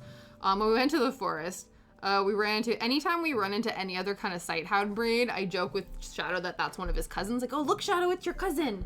So this little, I assume it was just like a whippet, or an Italian greyhound. I think it might have been a whippet though. A little bit older than him, but she was like on guard against the squirrels. There were so many gray squirrels out, and she was watching them, and she was staring at them and like, you know, moving in slow motion, like kind of gearing up for like, you know, like a prey situation. But Shadow's being completely oblivious, right? He's like doing his own thing. He sees this dog in like total like hunting stance mode, right? He just like toddles on behind her, like sniffs her butt, is like, hey, what's going on? You know, like trying to get like, and she's just focused. She's like, I'm focused on the squirrel. I'm focused on the squirrel. I think for a brief moment, he like took her attention away from the squirrel, and then I think the squirrel dotted off or whatever, and she was like, damn it, like I lost him. And then she had to go back into like squirrel stance mode, which was really cute. But I was talking to the owner about it, and he said, yeah, she's never caught one. She just like sort of stalks them, like in that way. But it was really interesting to see, because yeah, Shadow does not like that at all, which is nice. But it was very cute to see how laser focused she was about these squirrels. And Shadow was like, oh hey cousin, what's up? And she's like, oh, I'm busy. She didn't say anything. They had a little sniff interaction, a little sniffing interaction, but nothing major. Because, you know, he is an awkward boy, and he doesn't really know how to play with other dogs. He tries. when he wants to. And other times he just like really can't be asked. He's like, I'm a people dog. I just hang out with the humans.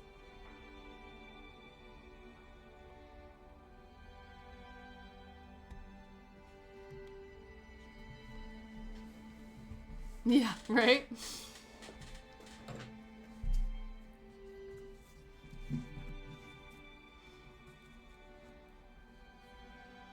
And then when we were coming back through the forest, we ran into, there was a guy who had like 3 dogs.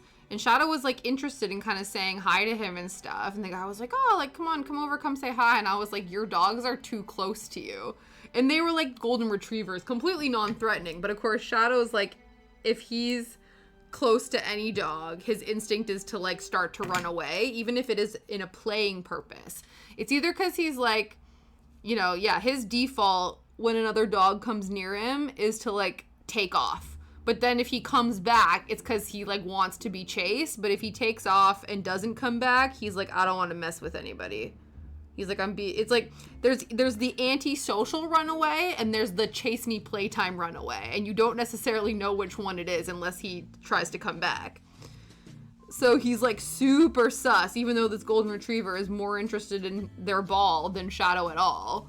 I was like, yeah, no, he wants to come over and receive the pets, but he's like, as soon as one of your dogs moves, he wants to be able to take off. So he's like, not gonna come anywhere near you. I'm like, sorry, not sorry. I'm like, your dogs love you too much, and ergo, because usually what ends up happening is the dogs will be running around, and then he'll sneak over while the dogs are occupied by their ball or another dog, and then he'll come and receive pets from other people. He's like, I see that your dog has left you unsupervised. I would like to come and receive the pets now, please. So that's usually how he does things. He doesn't attempt to approach humans for pets if their dogs are with them.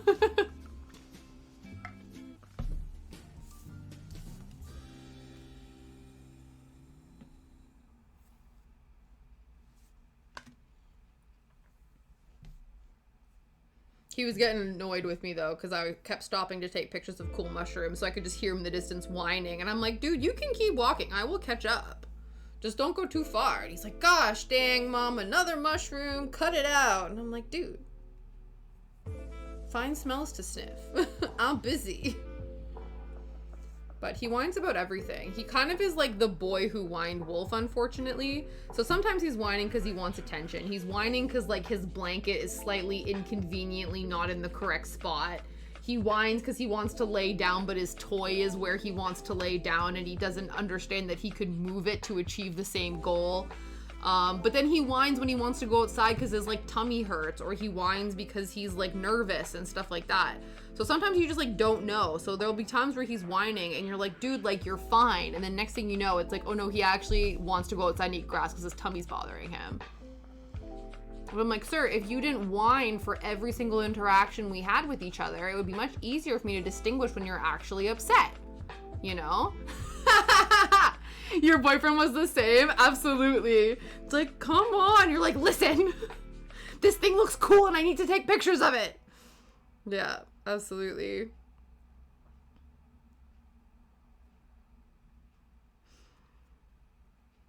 Yeah, Liam doesn't, well, because usually he's working, like, when I'm taking Shadow to the forest and stuff, but sometimes on the weekends, when we go on walks and stuff like that, like, he's all business when he walks. Like, when I would say that my forest walks for Shadow are more like a forest wander, because, like, we'll, like, you know, be on the path, we'll go off the path, we'll backtrack, we'll go hang out under trees, we'll go, like, if there's a dog that we know, we'll, like, walk towards the owner, have a little chit-chat, you know, go back on ourselves, whatever. Liam's like, we're walking, we do the circuit, we do the other circuit, we throw the ball, we do the circuit, we come out, we go home. I'm like, gosh dang, like, so we have different walking styles.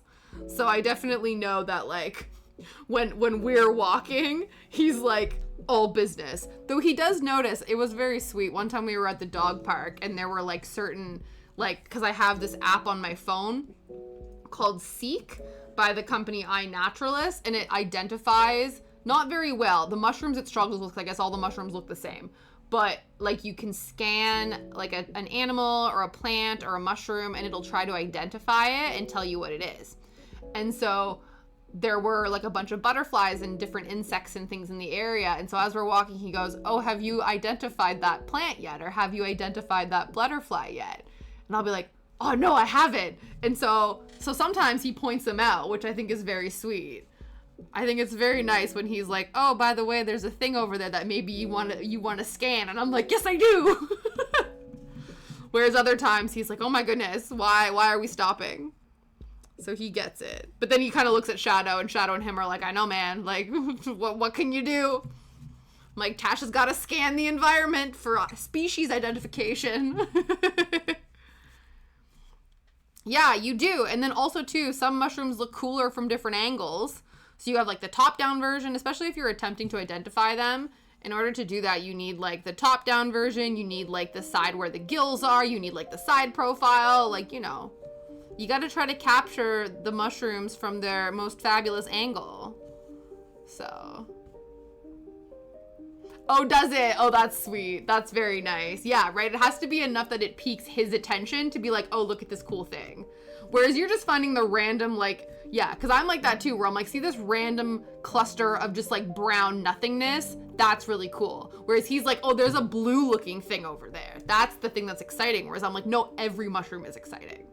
They all are. Even the tiny little ones, even like the ones that look kind of gross and ugly. They're all cute and wonderful and valid, and we must photograph them.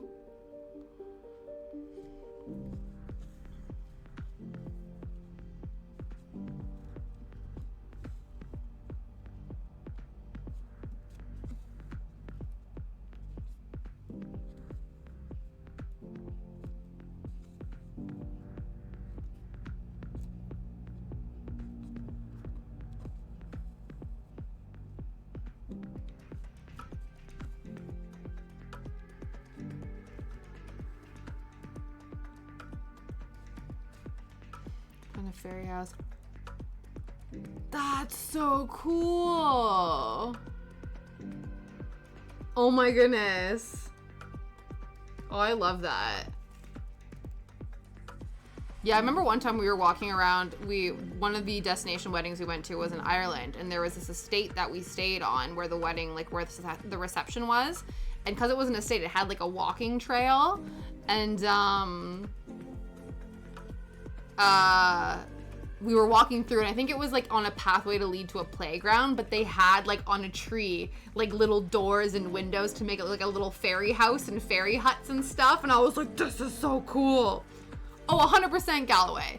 100%. If you see shrooms in the yard, please share. Please, please share your shrooms. Truly.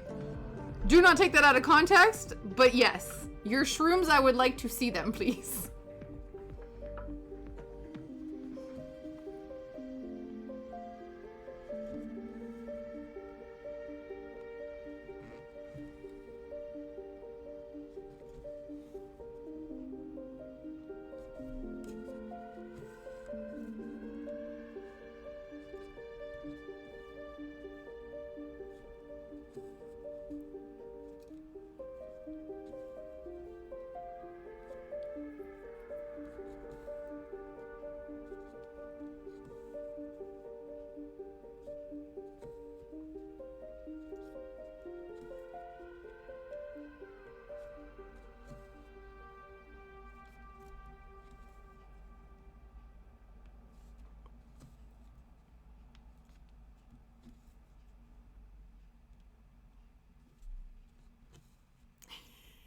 Yes, please. Please do. Please do. I'm excited.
This is kind of giving like spooky synth vibes. We like this.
I can hear him rustling over there. I can hear the rustles.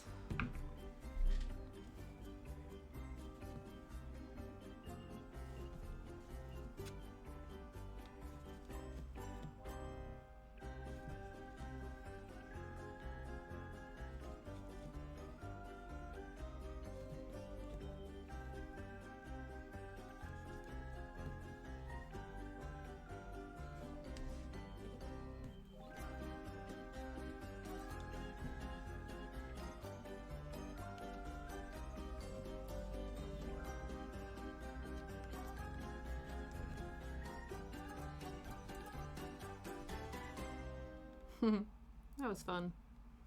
That was a lovely little song.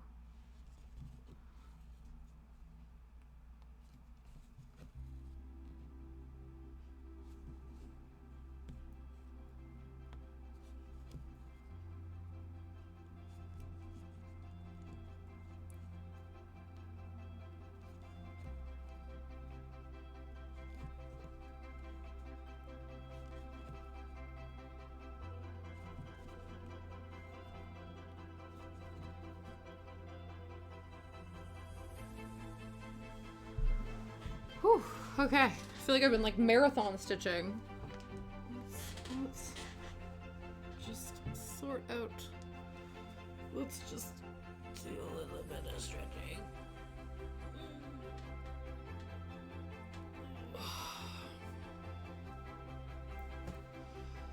Let's finish up this little section, then we will have a little snack.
I was like, should I park this? No, I think we can do a couple. I wonder if I can if I half stitch this before we park that. Excellent.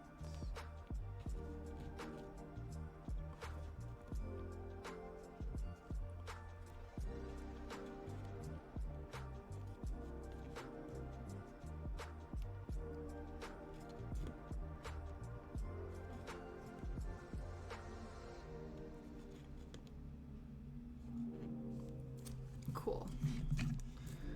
Do that, flip her over.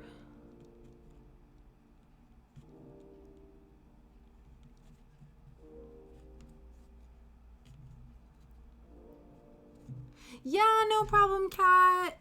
Oh, I hope you have a fabulous weekend. Thank you so much for stopping by. I always appreciate you, and I love that you get to go home early on a Fridays because I think it's probably good for your mental health. The poison chosen specially to kill Cusco. Cusco's poison. Yes, that poison. That's poison. Amazing. Have a fabulous weekend. I will hopefully see you next week. Amazing. All right, let's have a little snacky snack break. We're back. I'm back on my Nature Valley bullshit. Keep joking. We need Nature Valley to sponsor the stream since I almost always have a granola bar. The last few times we haven't though. But today I thought we'd bring it back.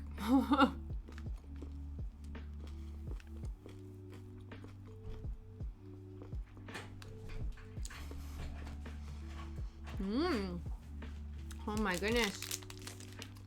Shadow's bestie in the whole wide world is coming home.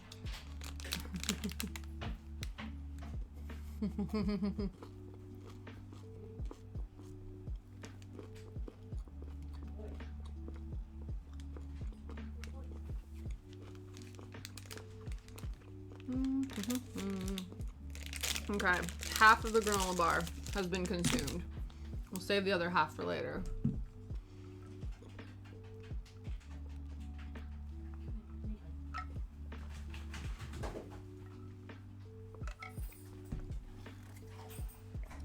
Hello.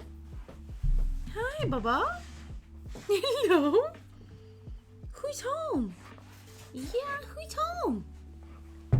Oh, no, you can't have this, sir. Tasha's saving it for later for myself. Yeah, you've already had your Treatos. This is Tasha's snack. Yeah, it's not for you. Hi. See, we're gonna have to eat the entire granola bar because he's not gonna stop staring at it until we finish consuming it. Isn't that right? This is not yours. Look at this. Look at this goober. Right?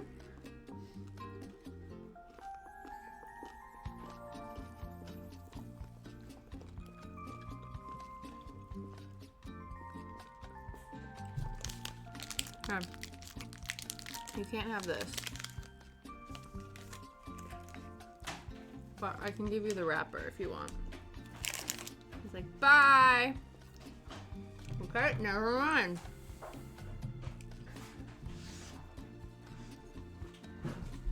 I guess we weren't allowed to save the second half for later.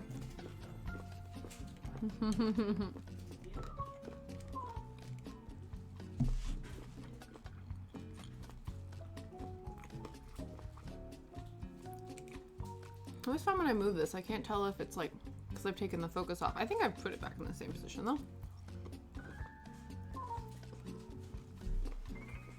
It's happened before where I've moved this around, and because I don't have the I have the autofocus off, it then like looks a bit blurry after, but I think it's okay now.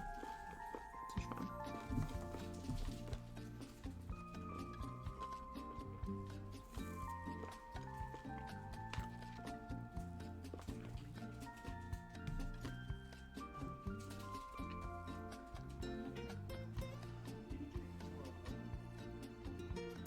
Right.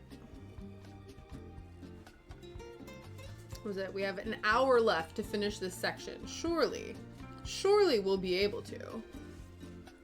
I have all the faith in us that we can make this happen.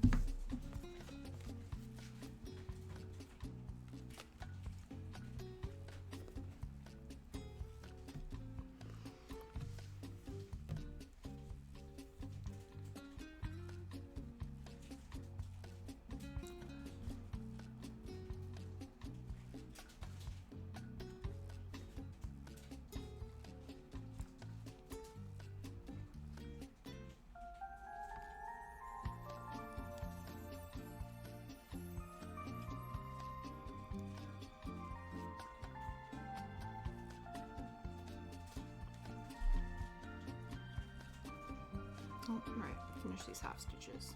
Okay.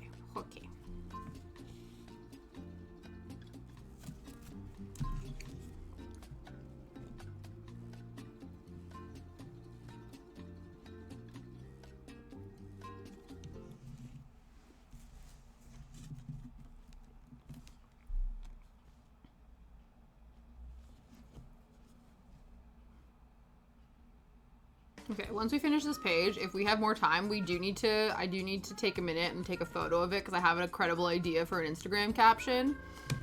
So we'll do that and then continue to the next page. If we finish it. Again, if we finish this in less than an hour and move on to the next page, there is a content opportunity that I must take before we move on.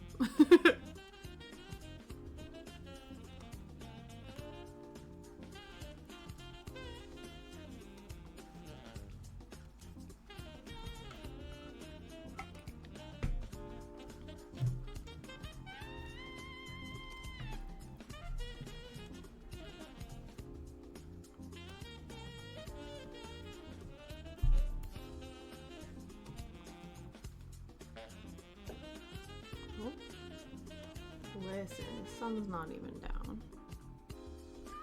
Hopefully that was just a car backfiring.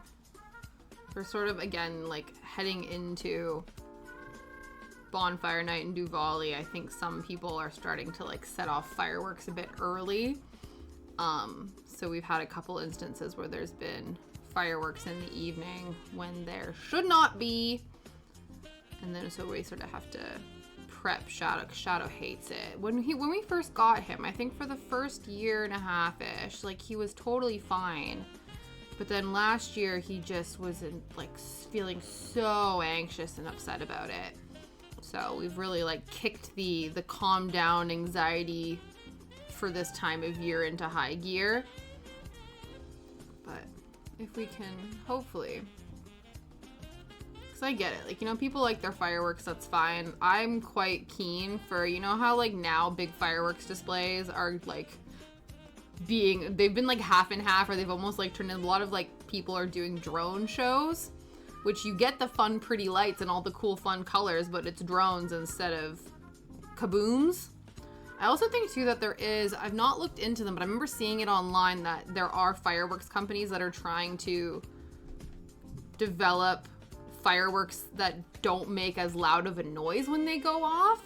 They're more like, yeah, like sound sensitive fireworks, which I think is also good. Because again, I'm also not a big fan of random loud noises. And also there seems like certain fireworks that, like, part of the firework experience is them also making a loud noise, where I'm like, I just want the twinkly light part.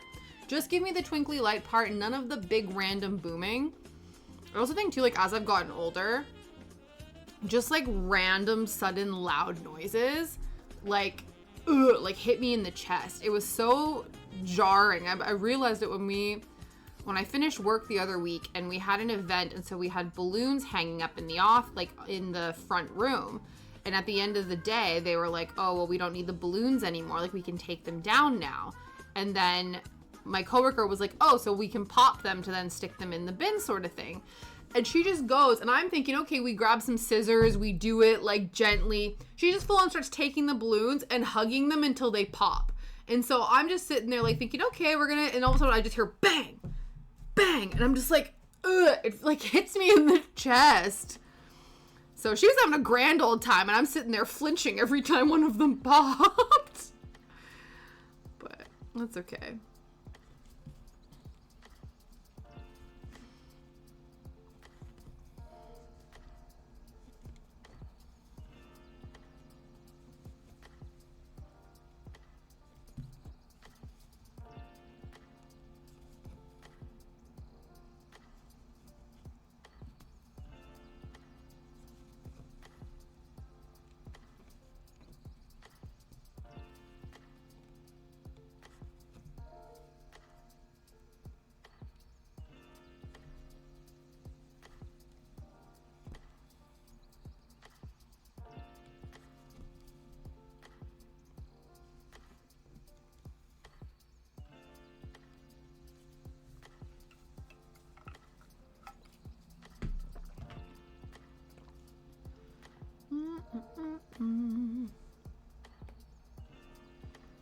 So close.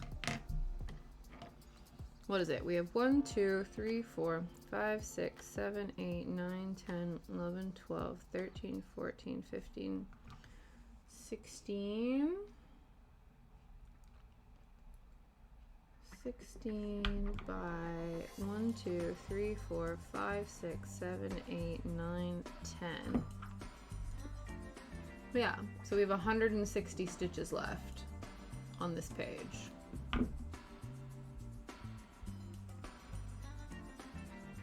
And we have done 377. Okay. Not all, we've done 377 today. That's, the page consists of 377. We've done 223 though. We can do this. We can do this. I believe in us. Let's do it. Let's get her done.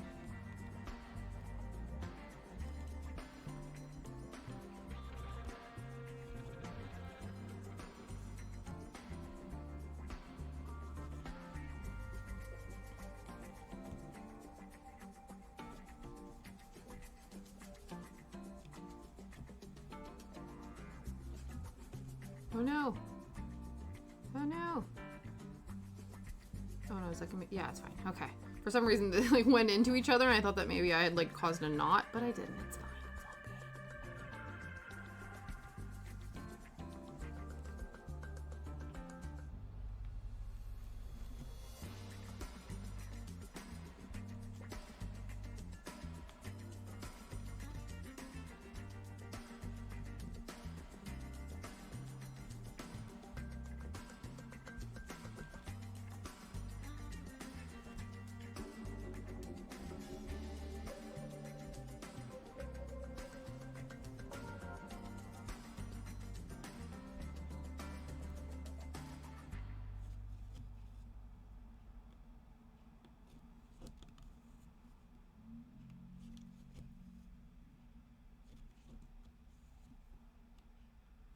It's all good.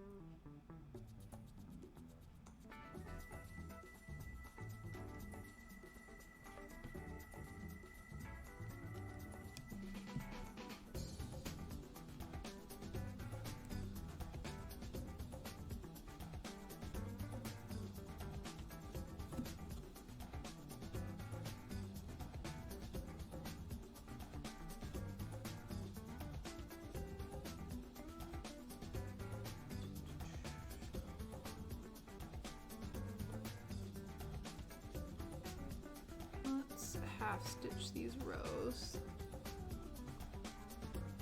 just to make it go by a little quicker.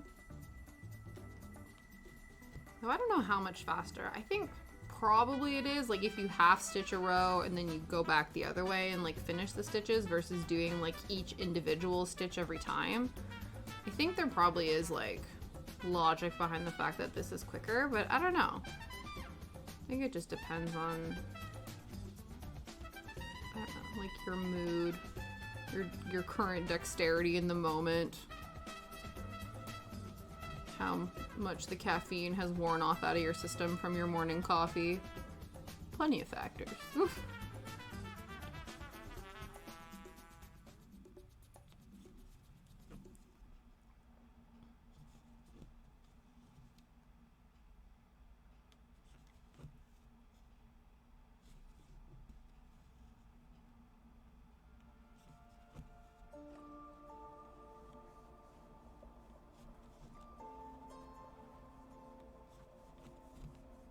Oh no!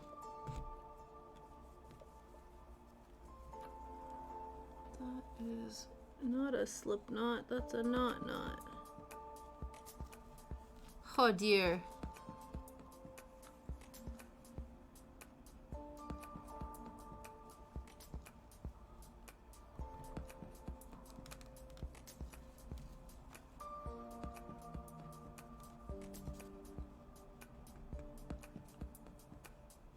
I think it's just twisted. I think it's fine. It's definitely a knot though. I don't know. Sometimes when there's like a knot in the thread, if it doesn't impact it too much, I just like make sure that the knot ends up on the back of the project and then it should be fine. Hello again, Sleepy Ghost. How goes the portrait? Oh no, this is actually going to be front and center, isn't it? No.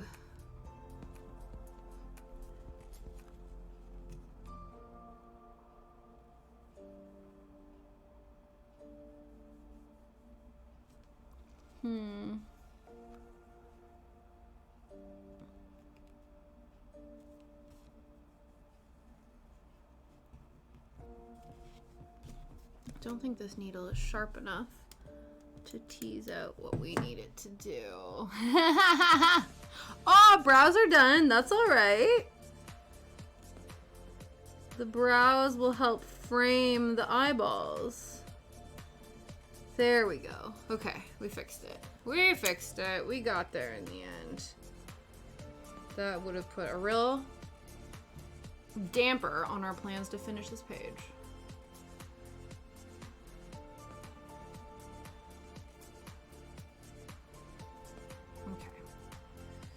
Carrying on now.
Oh, why am I so stiff?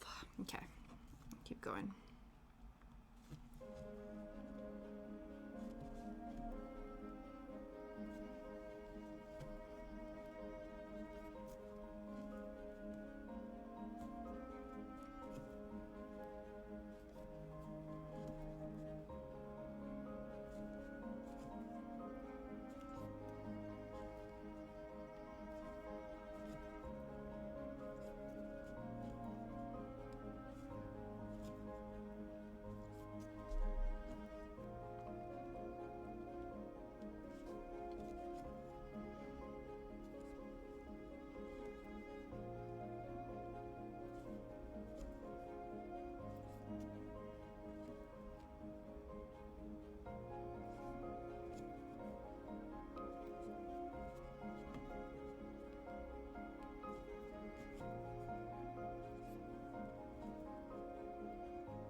Oh, it's the final stretch, but we are getting the fatigue. Oh my god. My legs just cracked. I think we need to like actually proper stretch. Oh, let's just we gotta do some like lunges and shit. Oh jeez. Ha jeez, Scoob.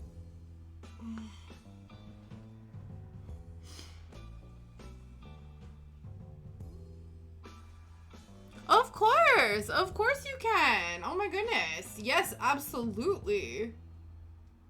You're allowed to.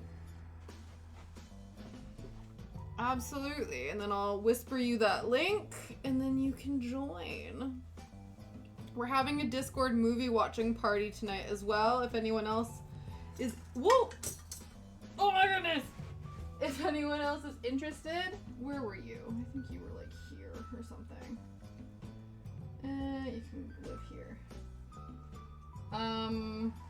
Yeah, we're watching the newest Haunted Mansion film that came out this year at 8 p.m. UK time. So that's in 2 hours and 15 minutes from now. No, 3 hours. 3 hours and 15 minutes from now. Because stream will end at 6 and then I eat lunch, or eat dinner, sorry. And then we have video time. It's the last one of the 4 that we've done over the Halloween season. But if not, it's also just a place to chill and post your crafts and all that good stuff.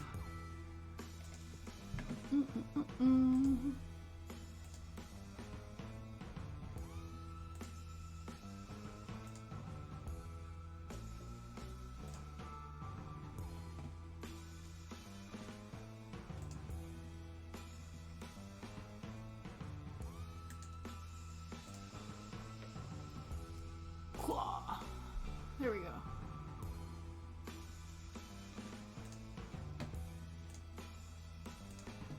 All right. Oh, okay. Okay. I think we've stretched a little bit more.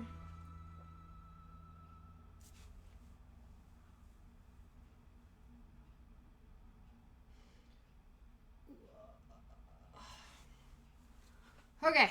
Okay. Final push. Final push. Let's do this.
I'm off now.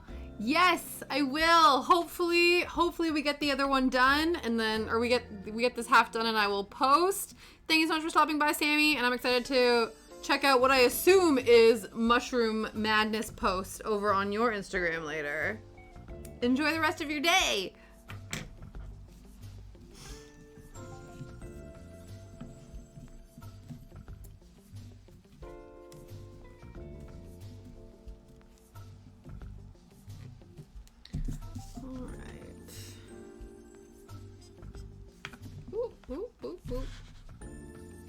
This feels uneven. I don't know why. I don't understand. It's fine. It's all good.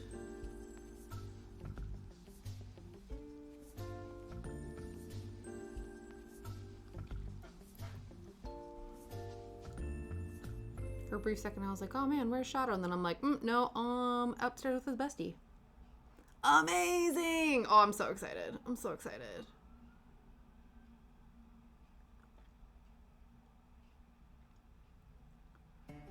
Ooh.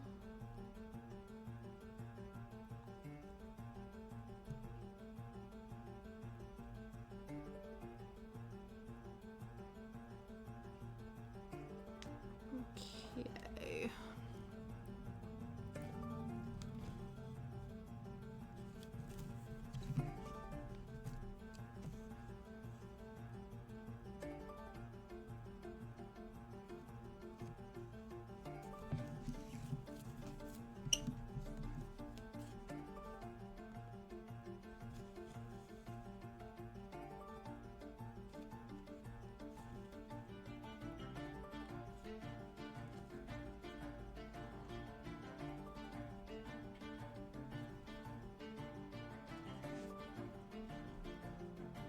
It's so, oh really? Just casually, you'll be a sleepy ghost sickle. Little sleepy ghost popsicle.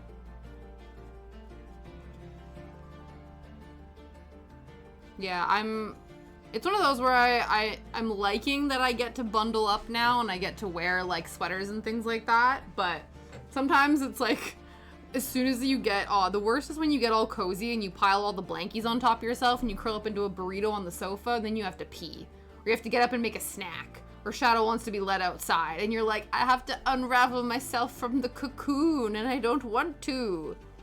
That's the only downside. The good thing about it getting colder is getting to do the toasty burrito. The bad side is having to emerge from the cocoon when life gets in the way.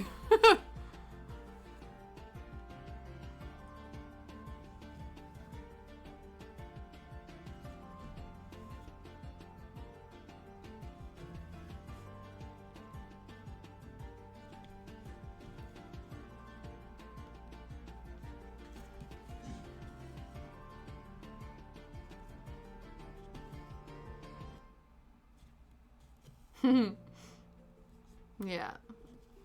It's one of the joys and the inconveniences about colder weather. Ow, I just hit my knee on the table. It's fine. It's fine. We're getting a little loopy as we persevere for the last 40 minutes.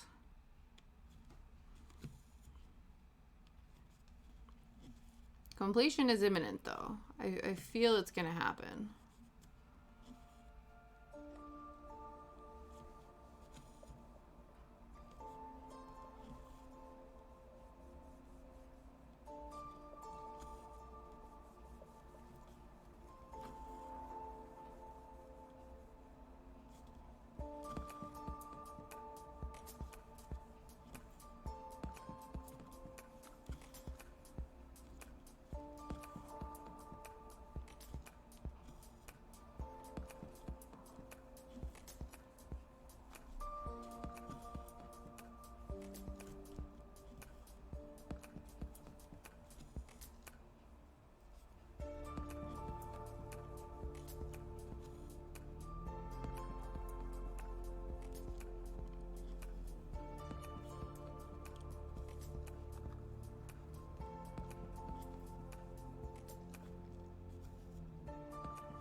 What's going on here?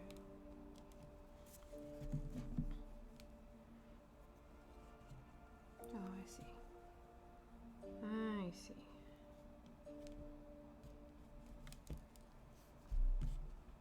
There we go.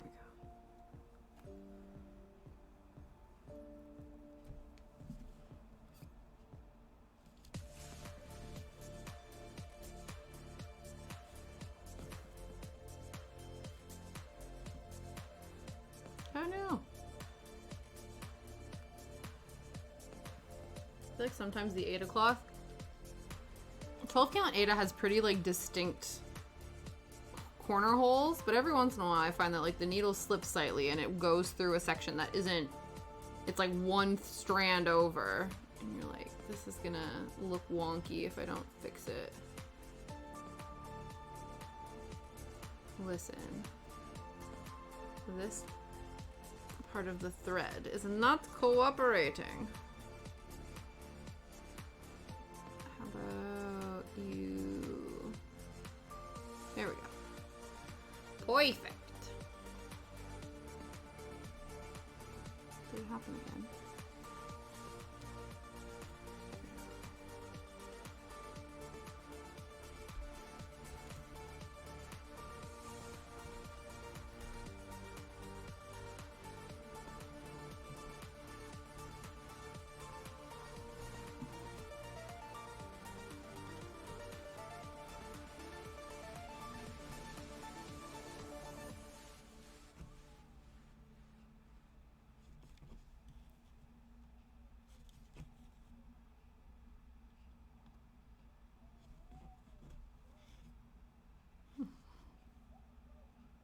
Someone's having a very animated phone call as they walk by the house.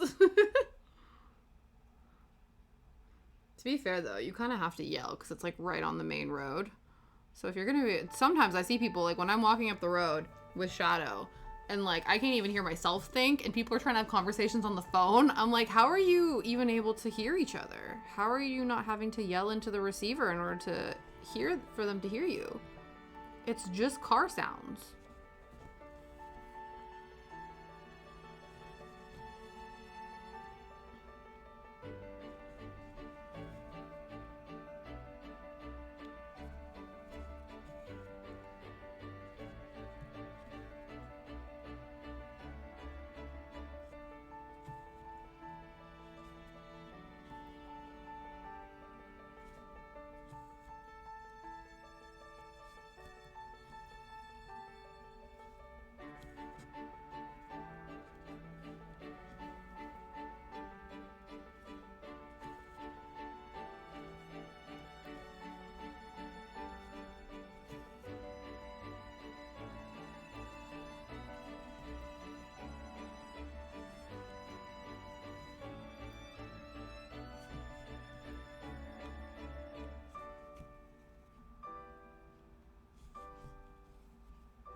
This is 1, 2, 3, 4.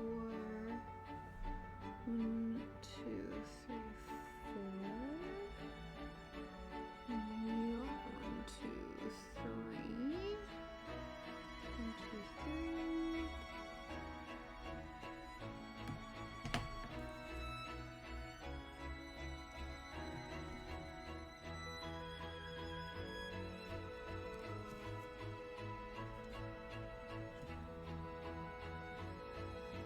I don't know why. It feels so much later than it does. Rainy, oh, amazing. Thank you so much. Yeah, it's been slowly coming together. It's a long neglected project from February, but it felt like the appropriate season to pick it back up again. So hopefully we can finish the whole first half of the project today. That is the goal. I'm feeling pretty confident in the goal. A lot of times I like to set expectations for myself that I do not achieve, which is fine because it's about the journey, not the destination. But I'm feeling pretty good about this. I'm feeling pretty confident in my ability to finish this today.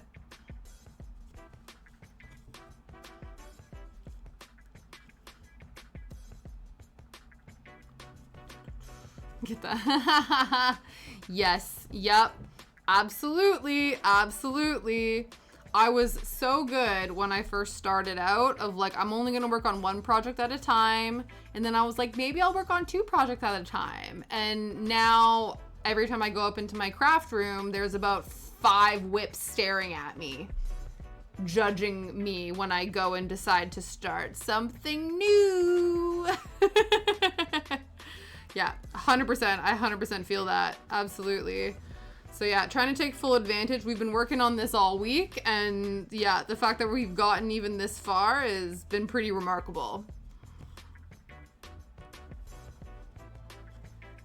Yeah. I think it doesn't help that there's only a couple colors in this project. I think it helps in a way that it's easy to have the turnaround. Oh, absolutely. That's the thing. I think there's definitely like an endorphin dump, like a dopamine hit that comes with starting a new project and like getting all of the bobbins sorted and sorting out all your thread and like all of that kind of stuff. 100%. And then there's also an amazing endorphin dump when you finish a project. But then there's this like in-between phase when you have to actively work on a project that's taking a long time and you're not getting any happy endorphins from it, and you're like, damn it, and that's when you start something new. And the cycle continues. Yeah. Absolutely. Yeah, I'm gonna do this. I'm gonna stick it out. Ooh, shiny. Ooh, shiny new project. Ooh, fancy new Ada. Absolutely.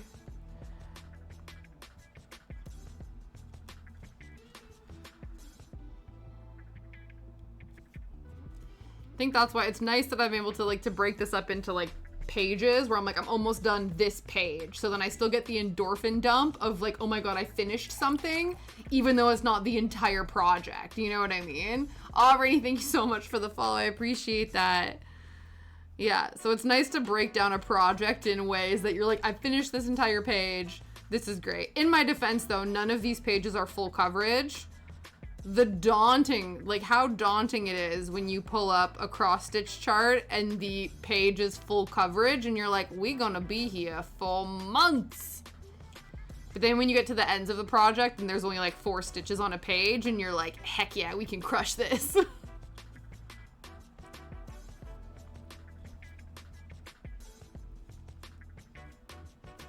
Then it feels more satisfying to be like, yeah, I finished 4 pages today. Mind you, 3 of the pages only had like 4 stitches on them, but it still feels very satisfying. Yeah. Okay. Oh, that's clever. Yeah. That's true. I guess too, though, like usually when they come in a kit, they are kind of folded. So if you could use it as like a reference point of like the invisible kind of folds of like that quadrant. But I guess it depends also how you do your projects, because I know this one, yeah, I start in the center and work my way out through a page, but sometimes people work their way out through the center and then like sort of pivot, or they'll do like one color, or they'll start in a corner. Like, I think maybe it depends. But now that I think about it, I started this one in the center and it's still sort of happening that way based on pages, but...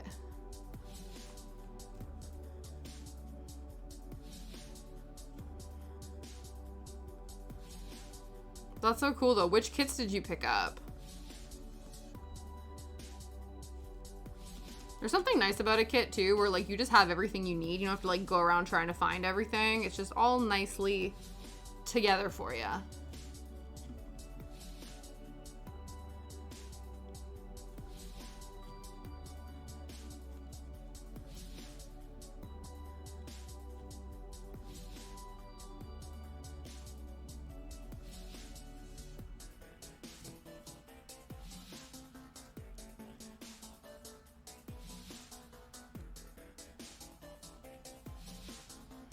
You tend to do mine per recognizable. Okay, yeah. Oh, that's cool. Oh, that's nice. Yeah, the DMC thread is, yes, the OG. Definitely. Chef's kiss. Oh, that'll be nice too. So yeah, you can sort of have it where you're like, I finished the pin cushion, or I finished the tape measure, or whatever is on there. That's helpful. That's a nice way to break that down. Also, that's a map of North Yorkshire. Oh, interesting. Oh, that'll be fun.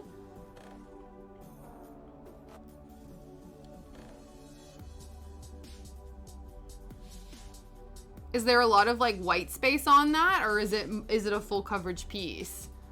Because I feel like maps have the potential to be like full coverage, so those would take a lot of time. Or if it's the kind of map where it's like it's just a cutout and then there's a lot of like blank space around it. That'll still be really pretty though. well. They'll all be really pretty. Yeah, oh yeah, a lot of backstitch. I like backstitching though. I think some people aren't a fan of backstitching, but I quite enjoy it. I like the way it brings something to life. It like makes it pop. And so it's exciting to see something pre and post backstitching because you're like, oh man, like this is cool. But then you're like, ba-bam, the backstitch like really brings it together. But yeah, I feel like that's sometimes people's like least favorite part, whereas I quite enjoy it. But it's obviously not something you can do first because it sort of requires a base of stitches that you need to then backstitch over top of.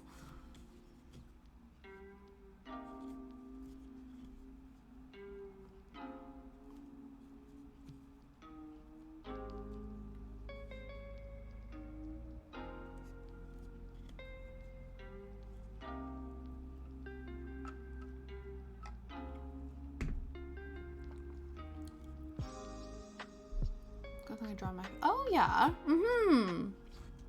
Okay, black. Yeah.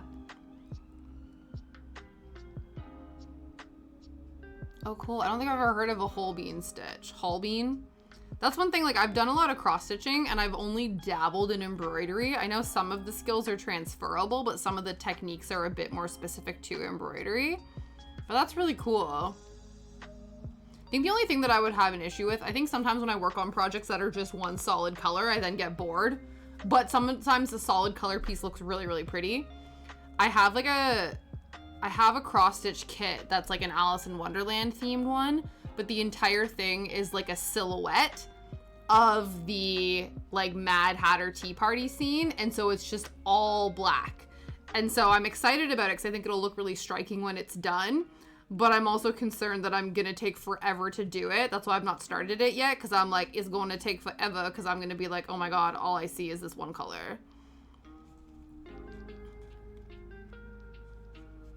Yeah.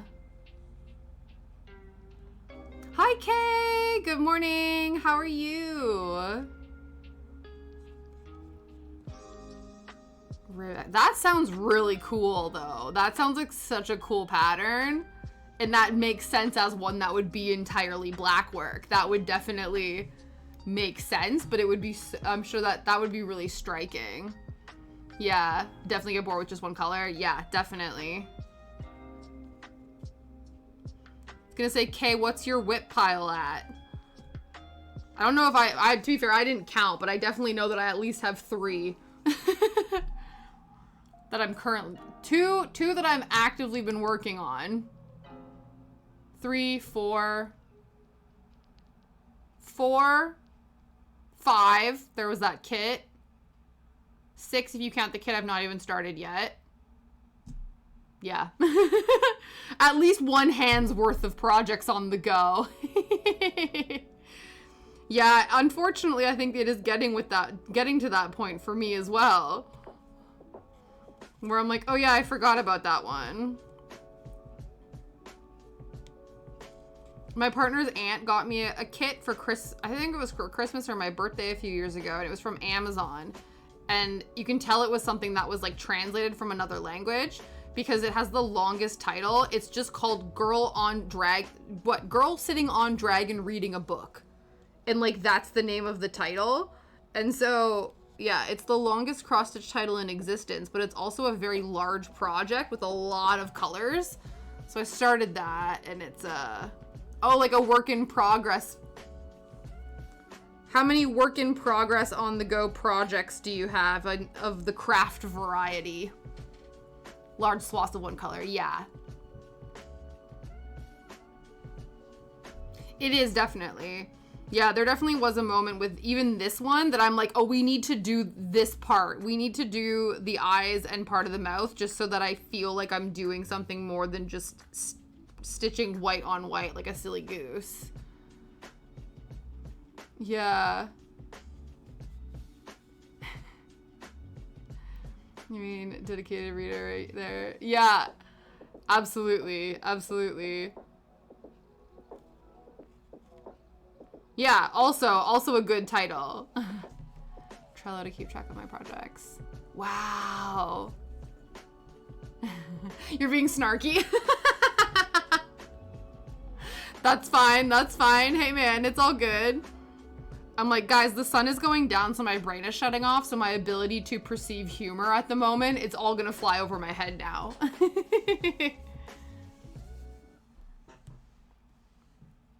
Yeah. Over 50. Yeah, and Nungdae's also working on, like, the largest cross-stitch of life, which I'm pretty sure is full coverage, right? Isn't there more, like, I don't know, there's, like, thousands, like, so, like, hundreds of thousands of stitches in this project. What's a whip and not something I've given up on / forgotten? That's also a very fair question. Yeah, is it something that you have to be actively working on in order to consider it a whip? Or are we counting, yes, the many a discarded project / buried away for eternity type of project? Absolutely. I think there's two numbers. There's the ones that are actively sort of in your rotation, and then there is the pile that includes the long forgotten and neglected whips. Yeah, absolutely. Truly. I asked her the same thing, Rainy. I was like, listen.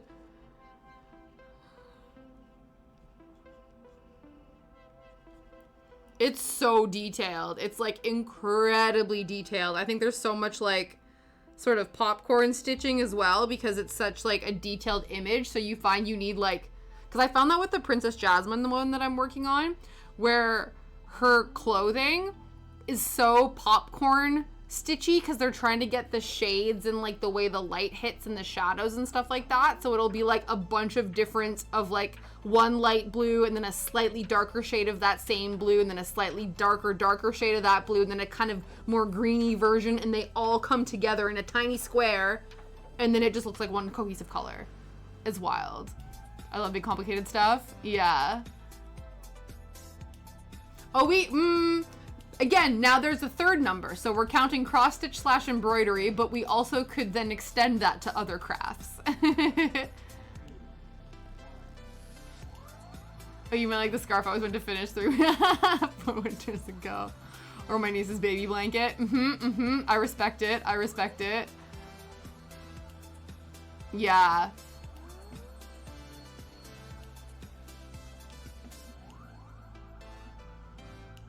Yeah, I think, so Rainy, I think you and Nungdae have opposite sides of the ADHD spectrum because I think she has the hyper-focused part of it that then is like big project, and you are like the no, too much attention span required, ooh, shiny over there project.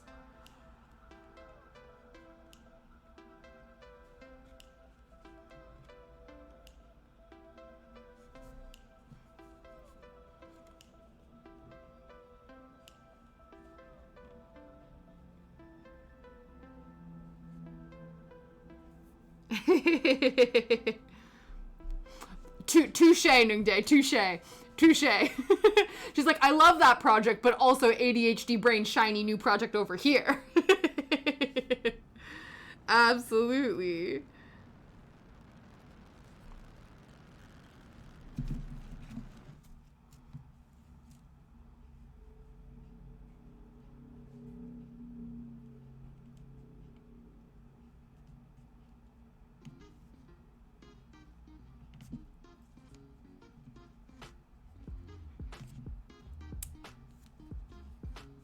Helping terms of embroidery crochet right now, focusing more on crochet spinning. Ooh, yeah, I knew you were doing a bunch of paper crafts recently. I didn't know that you were doing spinning as well. That's awesome. Yeah. Well, again, you've had a real busy month. October's been busy for all of us. So the fact that we've managed to get any crafting done, honestly, is kudos to us.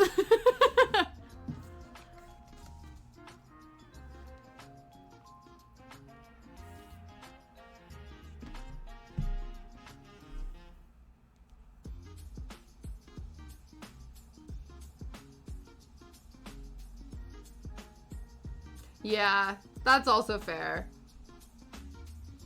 That's the other thing too, though, because again, it's like trying to figure out what movie or TV show you want to watch. You're oversaturated with so many options that you end up not picking any of them and starting something new, or like you can only really dedicate your time to one thing, or you jump between projects constantly, so you're not really putting substantial time in to like make any headway on it.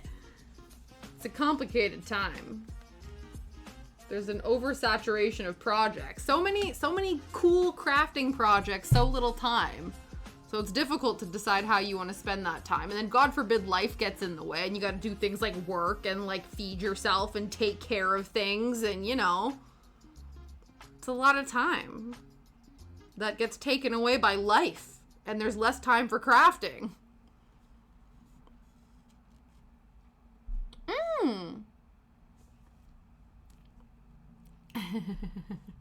Yes, absolutely. Absolutely. Yeah, exactly. Because you're like, there's so much to watch, and I have anxiety about picking something and then being disappointed that I didn't pick the other thing. So here, I'm just going to put on my comfort show that I've seen 5,000 times because this is safe and I know I'm going to enjoy it. Totally understand that. Absolutely. That's nice, Nectar, that you have your knit meet every week, that you have like dedicated time to go and craft. You know what I mean? I think that's the thing that I've been enjoying about, that's why I like streaming, because I'm like, okay, I have a dedicated 3-hour block that I'm going to be dedicated to doing the craft, which is nice.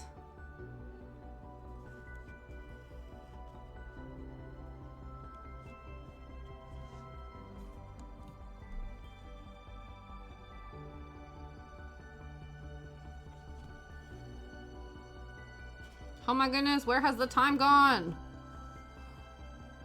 There's just over 10 minutes left. We gotta hustle. See, I don't like rewatching stuff. That's fair. Interesting. Yeah, that's a good idea, definitely.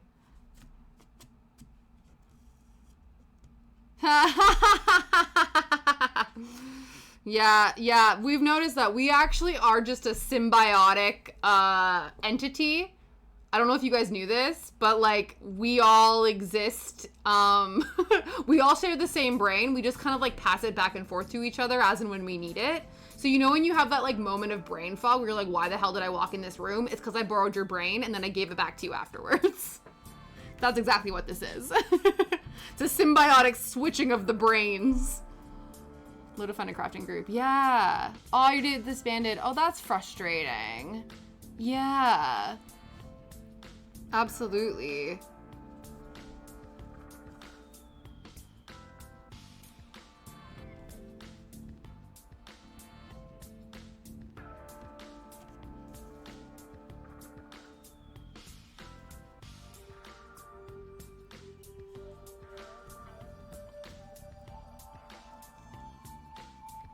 Yeah, me and my friend we're gonna try to then open it up to like our other friends and stuff like that, but we were trying to do like a monthly kind of craft meetup. I think this month was kind of a write-off because we both had like a lot of stuff going on, but hopefully we can sort of reinstate it next month moving forward, just so that we have that dedicated time, just again, like as a socializing opportunity as well as a crafting opportunity.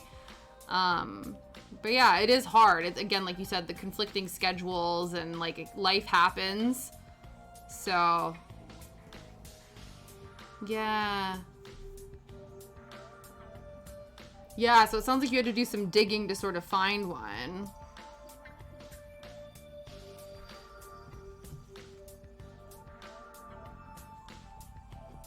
Because I know too, like again, there's a lot of sort of online groups. Like I remember joining like Facebook groups and stitch-alongs and stuff like that, trying to like search for that community, but it is more difficult. I do find it is that in-person meetup time, or even if it's like on Zoom, like you just want that interaction like in real time as opposed to like over forums and stuff like that.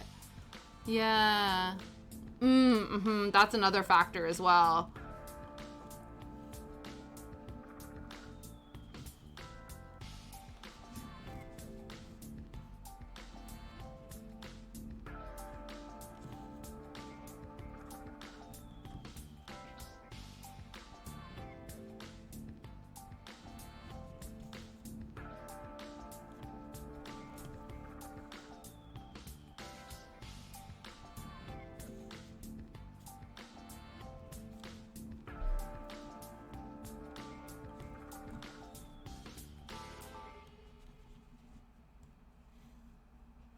Also, one of the ladies there is my ex's sister. Oh, interesting. Yeah. Oh, that's nice. That's all right then. That's all right then. It's just funny how those sorts of things happen, right? I just realized there's a bunch of patch. Yeah. Yes. Oh, white. That's interesting. I didn't consider doing white backstitching. I know I am planning to black out, like I'm gonna do like a black outline just to sort of make it pop. But that's an interesting idea if you did the white. It's only because I was a bit concerned about like not being able to see the ghost, but then I wonder if that then is maybe part of the bit, because the idea is that ghosts aren't super visible anyway. So maybe. But she's gonna be wearing a party hat at one point. Basically, this is the inspiration for the project. So it's basically gonna be this, except for the stars. We pretend the stars don't exist. But this is basically what we made the pattern based off of Phantasma, who's the stream mascot, aside from my dog Shadow. But yeah, so she's wearing a little party hat. So the party hat is also part of the pattern. So whether or not that then will look, I don't know. We'll see. We'll have to find out. We'll have to find out when we do all the stitching and then we get to the back stitching part. We'll have to figure out how we want to do it. Because the other thing too is we also have, I never have any good luck. I guess because I don't charge it, but of course there's a glow in the dark Ada as well. Part of me was thinking about using it to stitch the entire thing, but I find that the glow in the dark Ada is like really thin and like shreddy and like kind of a pain in the ass to work with. But it would work probably for back stitching. But then I don't know if there would be enough of it to really make any amount of difference. But who knows? We'll see. We'll see. That's an interesting idea. Yeah. Like oh yeah, like a glow. Oh, interesting. Yeah, like a bright something. Looks like white back stitching to give texture on things like folds. Yeah. Oh yeah. Interesting. Yeah, to sort of add more depth to like these sorts of sections or whatever. Possibly.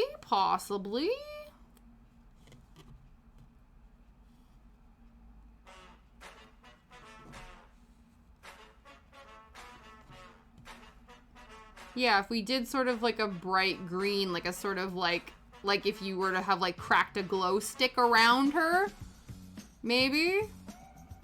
That's an option.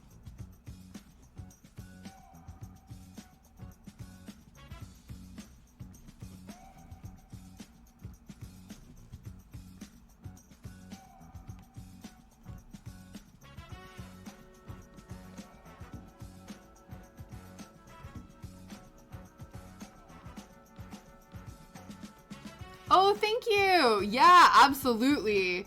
Absolutely. Yeah, it was a gift from my brother-in-law one year. Yeah, I have a whole bunch actually. They're covered in needles right now. But I think it was last year, I got gifted a bunch of like Disney princess themed ones as well. Sorry, they're all a mess. And then I have on another project, I have a fox needle minder, and then I have this like Canada inspired needle minder as well. So the only thing though is that they didn't have, I guess they were all sold out of the Princess Jasmine needle minder. Princess Jasmine's my favorite Disney princess, but I'm happy with all of these guys. So yeah, we got a few. Honestly, needle minders, because I also collect pins. Like I love like enamel pins and stuff as well. So the enamel pin to needle minder pipeline is quite strong. There's also, I've seen people who also make their own needle minders out of enamel pins, and I have a few pins that I think would make cute needle minders. I've just never like gotten around or taken the time to do it. But that is something that is on my mind.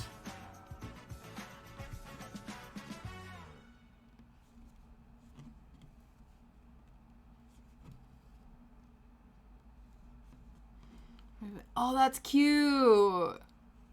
Yeah.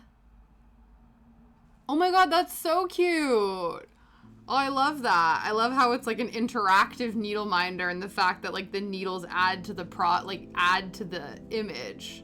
That's really clever.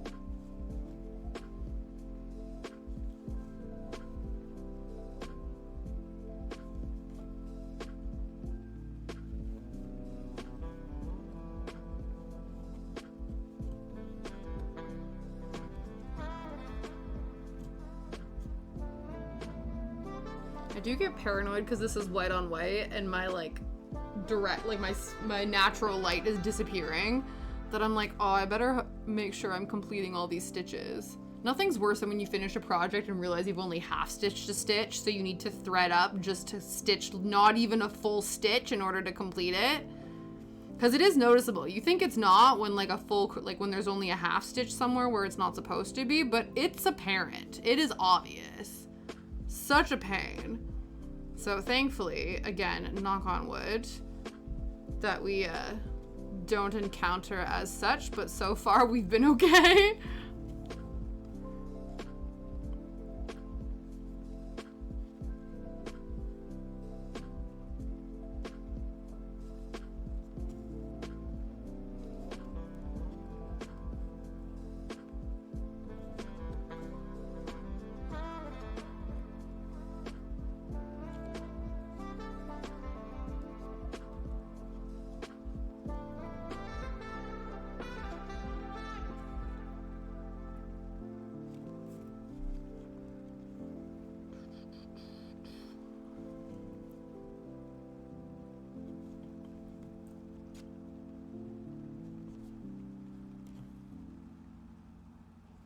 Okay.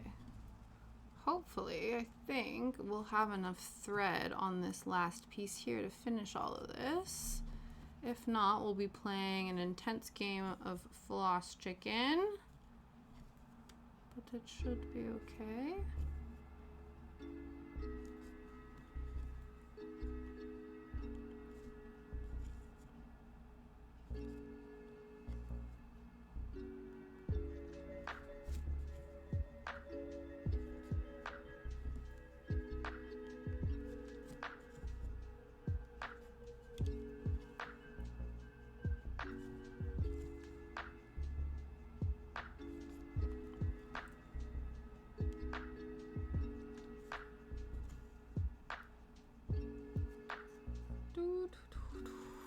Final stretch.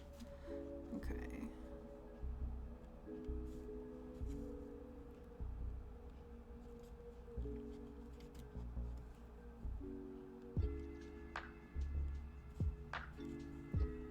Oh, interesting.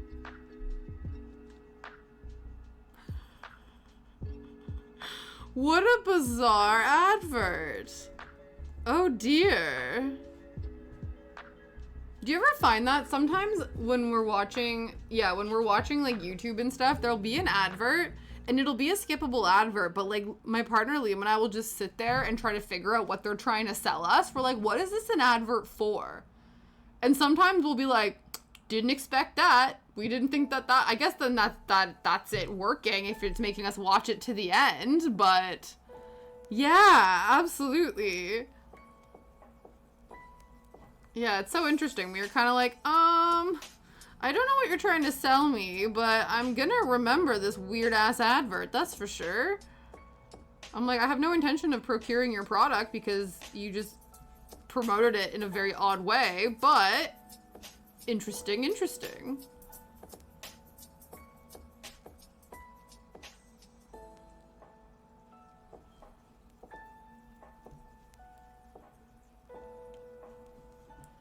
We have 12 more stitches left. 12 more. Like the time, if not, yeah. That's true. It is usually a perfume or a car ad. That is true. Sometimes it's an alcohol ad as well. Sometimes it'll be like a beer ad or like a, yeah, like a champagne ad or something. Exactly. The advertising doesn't have to make sense. It just has to be enough to stick in your brain.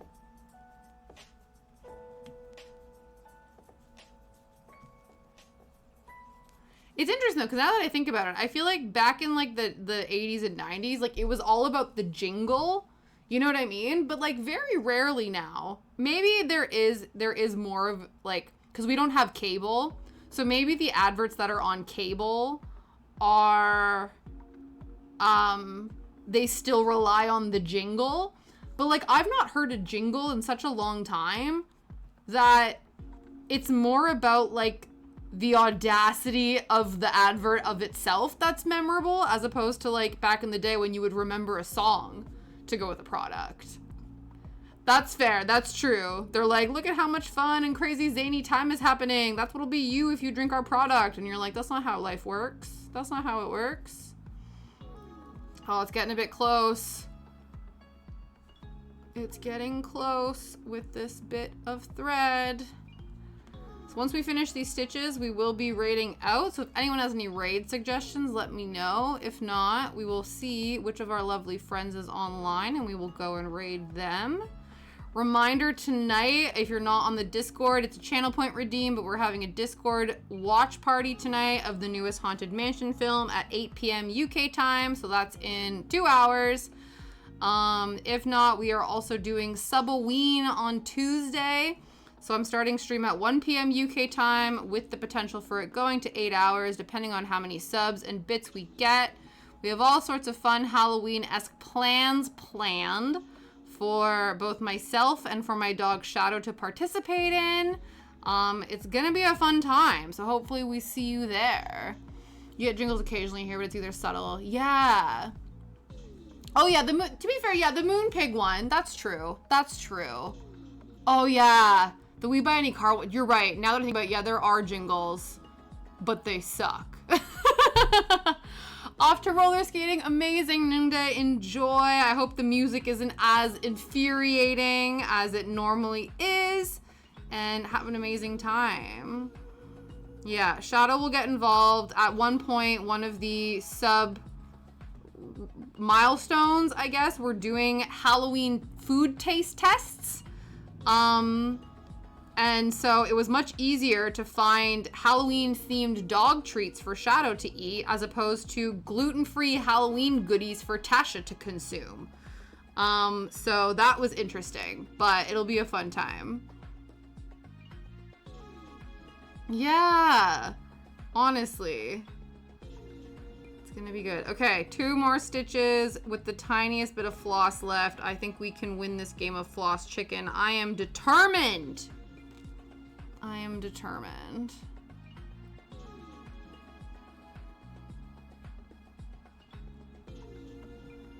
All right.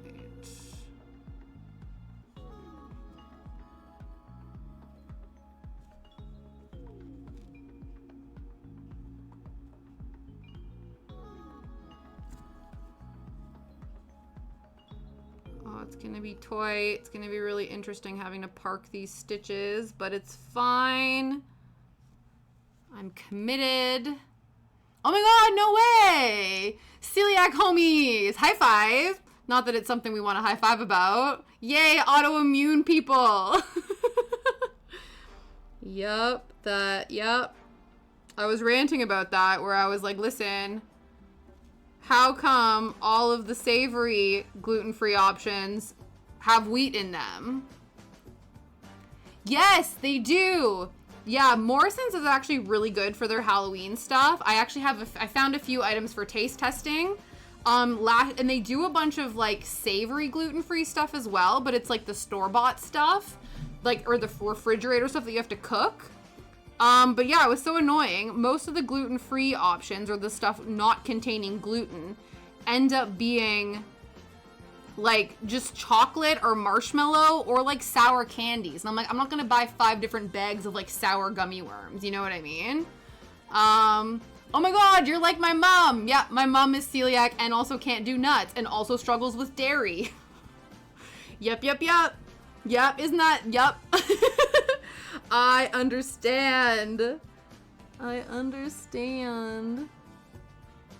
Yeah, and that's the pain in the ass too about gluten-free stuff. They're like, oh, you have celiac, you're gluten-free? Here, have this like granola bar that's full of all the nuts. And you're like, can I have something? Can I have like a breakfast bar that's not full of nuts and seeds? And they're like, ooh, that, Luckily, the brand Naren's, I think that's the way you pronounce it. I found these for my mom, but they're these gluten-free like little breakfast bites. They're kind of like cookies, but they sort of tout them as like a little breakfast bar, and they come in like a pack of like 3 or 4 in a little customized little baggie. Those are nice.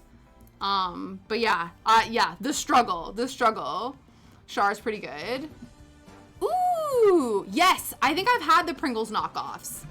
Yeah, definitely. Yeah, honestly, like, I don't know when you were diagnosed, but the gluten-free options have gotten significantly better than I was diagnosed when I was in the 7th grade. So I was like 11 or something like that, especially in Canada. The option, it was slim pickings. Yeah. Oh my god, it's so bullshit too, especially because I think the Pizza Express brownie doesn't state that it has nuts in it on the description, but it has nuts in it. And I think that, like, that's now an illegal practice. Like, they need to mention that there are nuts in this brownie. Like, I think there's a law that got passed in the UK because somebody died after eating something that didn't specify that it had nuts in it. Yeah, no bueno, not good. Like, that shit's so dangerous. But yeah, why? Don't put nuts in your brownies. Stop it. Yeah. Oh yeah, I've had free stuff as well. I usually also, I think that's the brand that we use for our flours, like our gluten-free flours and stuff like that as well. But yeah, that's a good option. I can't remember what I found for my mom the other day, but that's a good option. I'll look into that brand as well. I think they have it at Sainsbury's. Well, looky look, friends, we have finished the page. You can tell, well, actually you can even tell on the overhead because we did this ages ago, and so she a little dirty and we're gonna need to clean her. So you can just see this is the old Ada and this has been sitting on the desk part of Phantasma, and this is the new stuff that we've done, and there is a stark difference in the whiteness of the floss. That's for damn sure. That's what sitting on the desk, not in a bag, for many months will do to a ghostie. Whoops. Like, I love nuts and brown. Absolutely. Yeah, I think if you don't, no raisins either. Fair enough. I don't think I've ever had a raisin in a brownie. I've had raisins in butter tarts, which is like Canadian staple, and some people, yeah, not a fan of raisins, but I don't know if I've ever had a raisin in a brownie. That's interesting. Yeah, we can blame him. Absolutely. Not my own negligence of just leaving my stuff everywhere and not taking proper care of it. We can blame him. He'll accept that. I'll be like, listen, it's your fault Phantasma looks like shit. Just kidding. All right, let's find someone to raid. It's fine, the texture, yeah. Yeah, I've never, Galloway, whoever's putting raisins in your brownies, don't be friends with them. That's rude. Truly rude. Yeah, that's inappropriate, honestly. Yeah, absolutely. Don't be friends with people who put raisins in their brownies. All right. Oh yeah. Yeah, that makes sense. In a flapjack. All right. Oh no, the fireworks are out. Motherfuckers, it's not time. You're gonna freak my dog out. All right. Audacity. The audacity. All right, who do we want to go raid? Satchel Max is online. Art and Jest is online. Yeah. In grape form? Yes. The grape version of the raisin? Absolutely. Artemis. Oh, Artemis is having a Halloweeny celebration. Satchel Max is making a tiny unicorn. Choices, decisions. Let's go see Satchel Max. Let's go from one crafter to another. Let's pivot with the crafts. We'll do that. And like I said, we will be over on Discord in 2 hours, or I guess less than 2 hours now. Excuse me, why are you? No. Yeah, we'll be doing that If not, I will see you guys hopefully Tuesday for Subhalloween, which is our fantabulous, wonderful Halloween celebration, starting at 1 p.m. UK time and going till about 4, but we have the option, with the help of you guys, to bring it to 8 hours. I think the most I've ever streamed in my life is 4 hours, so it damn near, it might break me. It might break me, but that would be appropriate. If I drop dead by the end of a Halloween stream, that feels on brand. That feels appropriately spooky. But we'll see how it goes. But yeah, thank you guys so much for hanging out with me today. Here is the link to Satchel's stream in case anyone gets left behind in the raid. Here is the raid message. Amazing. Yes, it was lovely to meet you as well. I appreciate having all of the chit chats about, I love talking cross stitch. I love talking crafts. I love talking food, especially if it's celiac foods. It's been an amazing afternoon. All right, let's go and raid our friend. And like I said, we will be back here on Tuesday for some fun. I'm going to be utilizing all of the coercion Trito techniques to get Shadow to participate in the stream, but we'll see how many F's he gives. Thank you guys so much, and hopefully I'll see you next week. Have an amazing weekend. Bye.